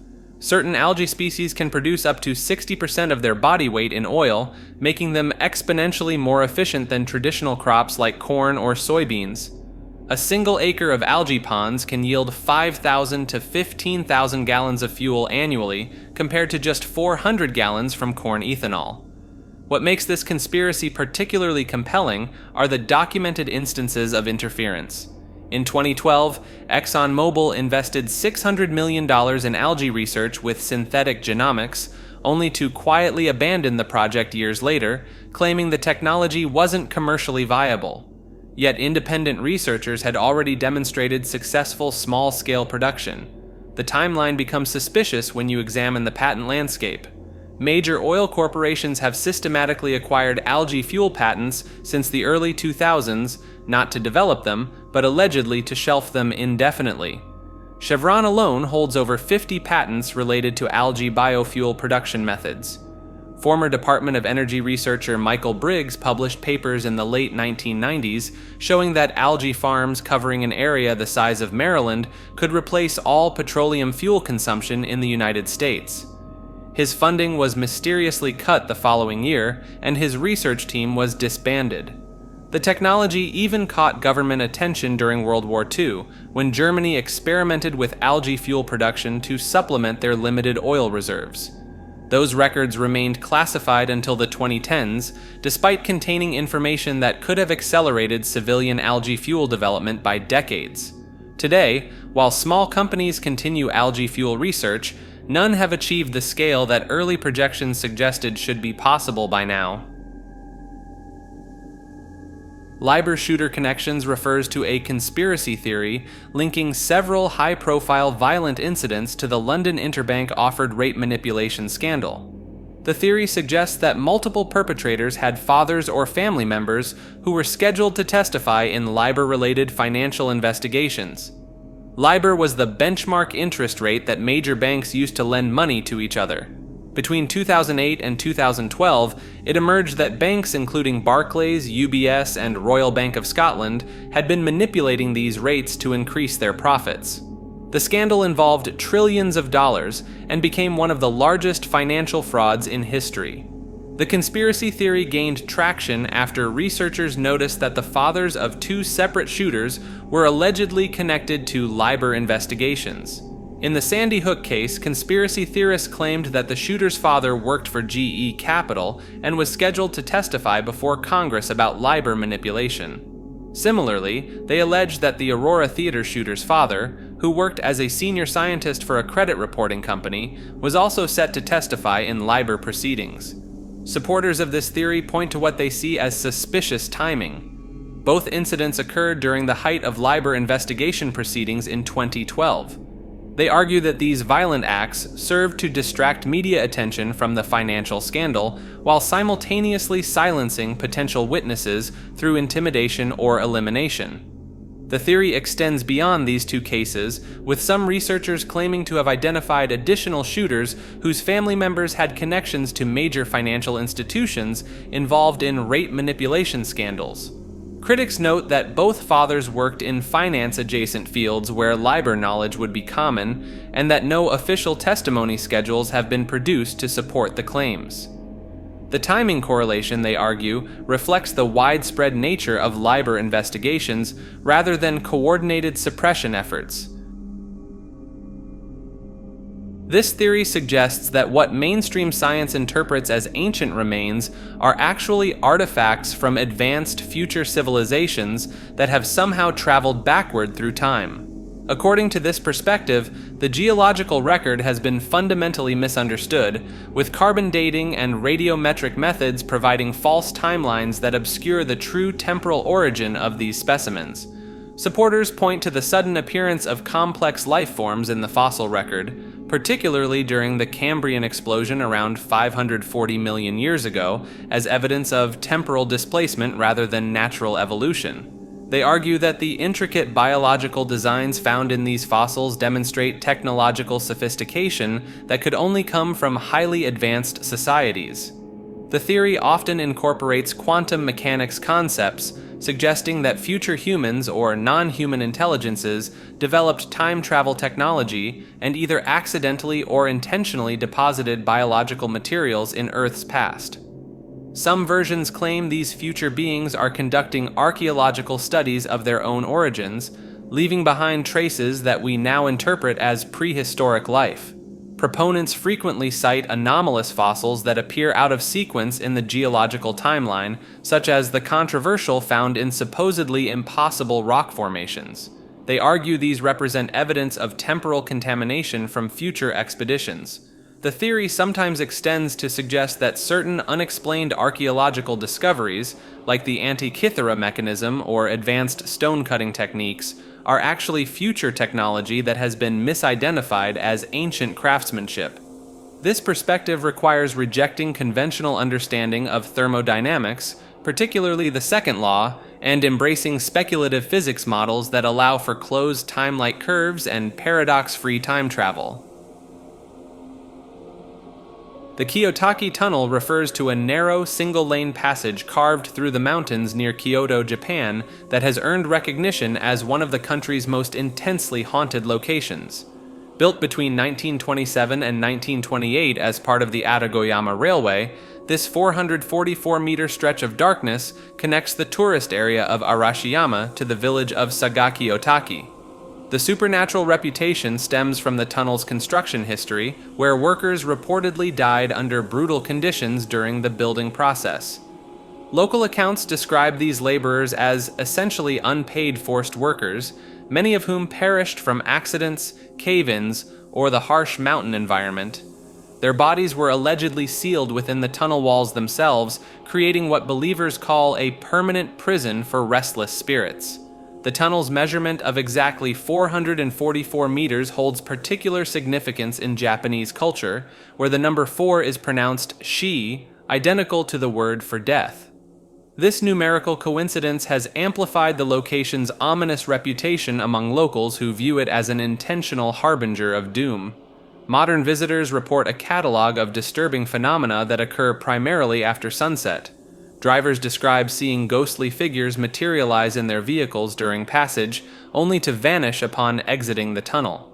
Others encounter a woman in white clothing who allegedly runs from the forest and leaps onto car hoods at the traffic signals. The surrounding mirrors positioned outside the tunnel entrances supposedly reflect supernatural presences, with local folklore warning that spotting such apparitions guarantees a violent fate. Temperature drops occur inexplicably within the tunnel even during summer months, while electronic equipment including car engines and radios malfunction without mechanical explanation. Some drivers claim the tunnel's length physically changes between trips, though skeptics attribute this to the sloping terrain that creates optical illusions depending on travel direction.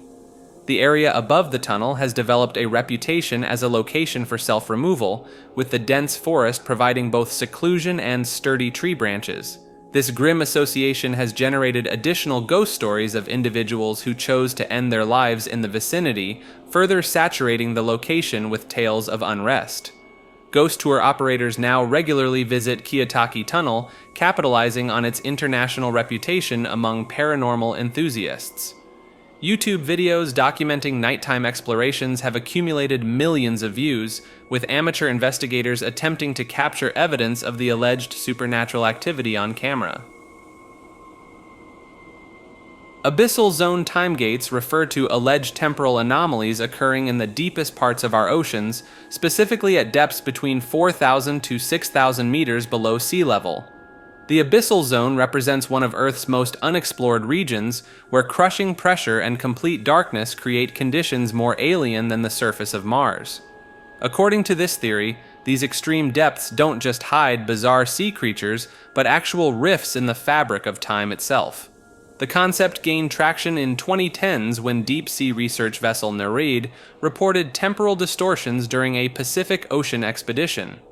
Crew members allegedly experienced time dilation effects, with their chronometers showing different readings despite being synchronized before descent.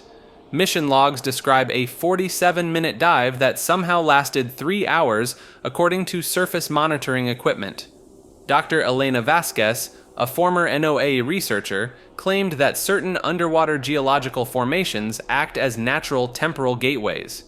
These formations, found exclusively in abyssal plains, supposedly contain rare earth minerals that interact with deep ocean currents to create localized time distortions. The theory suggests that objects entering these zones can emerge decades before they went in, explaining various maritime mysteries throughout history. Supporters point to the discovery of modern debris in century-old shipwrecks and maritime equipment found in geological layers that predate their manufacture by decades. Most compelling to believers is the alleged discovery of future technology embedded in abyssal sediment cores. Research teams have reportedly found metallic objects with compositions that don't match any known materials, suggesting they originated from times yet to come. The extreme inaccessibility of these depths makes verification nearly impossible, which only fuels further speculation about what temporal secrets might be lurking in Earth's deepest waters.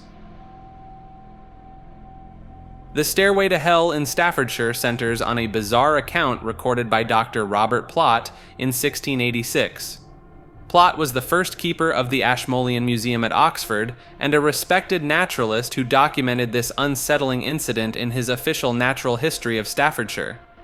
The story follows an unnamed countryman working alone in an isolated field at dusk. While digging a trench, his pick struck something hard beneath the earth, sending sparks into the growing darkness. What he uncovered would challenge everything he thought he knew about the world beneath his feet.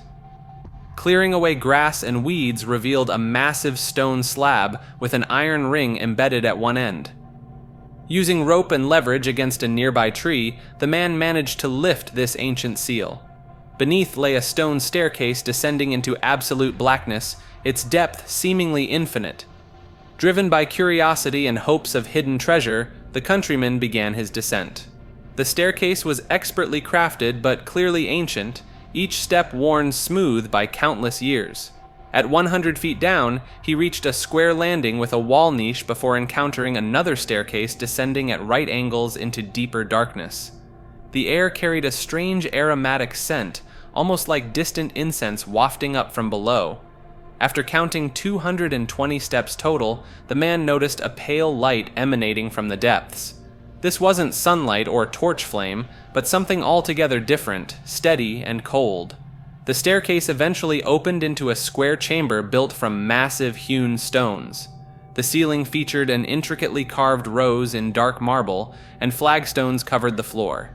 But what waited beyond this antechamber would forever haunt the discoverer. Brilliant golden light streamed from a Gothic stone portal, illuminating a figure seated in contemplation. A hooded man sat reading an enormous tome at a rectangular altar-like table, lit by an ancient iron lamp suspended from thick chains. The scene possessed an otherworldly quality that suggested this reader had been there for centuries. When the countryman's footstep echoed on the stone floor, the figure bolted upright. Without revealing his face, the mysterious inhabitant raised a long arm and pointed an iron baton in warning, but fear had overtaken rational thought. The countryman took another step forward, then another.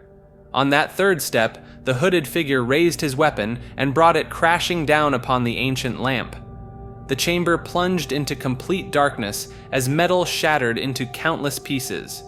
A low rumbling like thunder began in the distance, rolling through unseen passages before fading to silence. The countryman fled back up the staircase and never returned to investigate further. Plott's account suggests this might have been a Rosicrucian burial chamber where one of their brotherhood had discovered the secret of creating ever-burning lamps but ensured no one else could benefit from this knowledge. Modern conspiracy theorists have taken Plott's 17th century account in darker directions. Some claim the hooded figure was actually a demonic entity, and the chamber serves as a literal gateway to hell. Others insist the underground complex connects to alien bases, with the mysterious figure being a non-human guardian protecting extraterrestrial technology. These interpretations transform a historical curiosity into something far more sinister. The field in Staffordshire allegedly still contains this hidden entrance, now sealed by more than just the original stone slab. Whether the chamber holds ancient secrets, supernatural inhabitants, or something far stranger entirely depends on which version of the legend you choose to believe. What remains consistent across all tellings is the image of that hooded figure, eternally reading by lamplight in his stone chamber, ready to extinguish the light whenever curious mortals venture too close to whatever secrets lie buried beneath Staffordshire's quiet fields.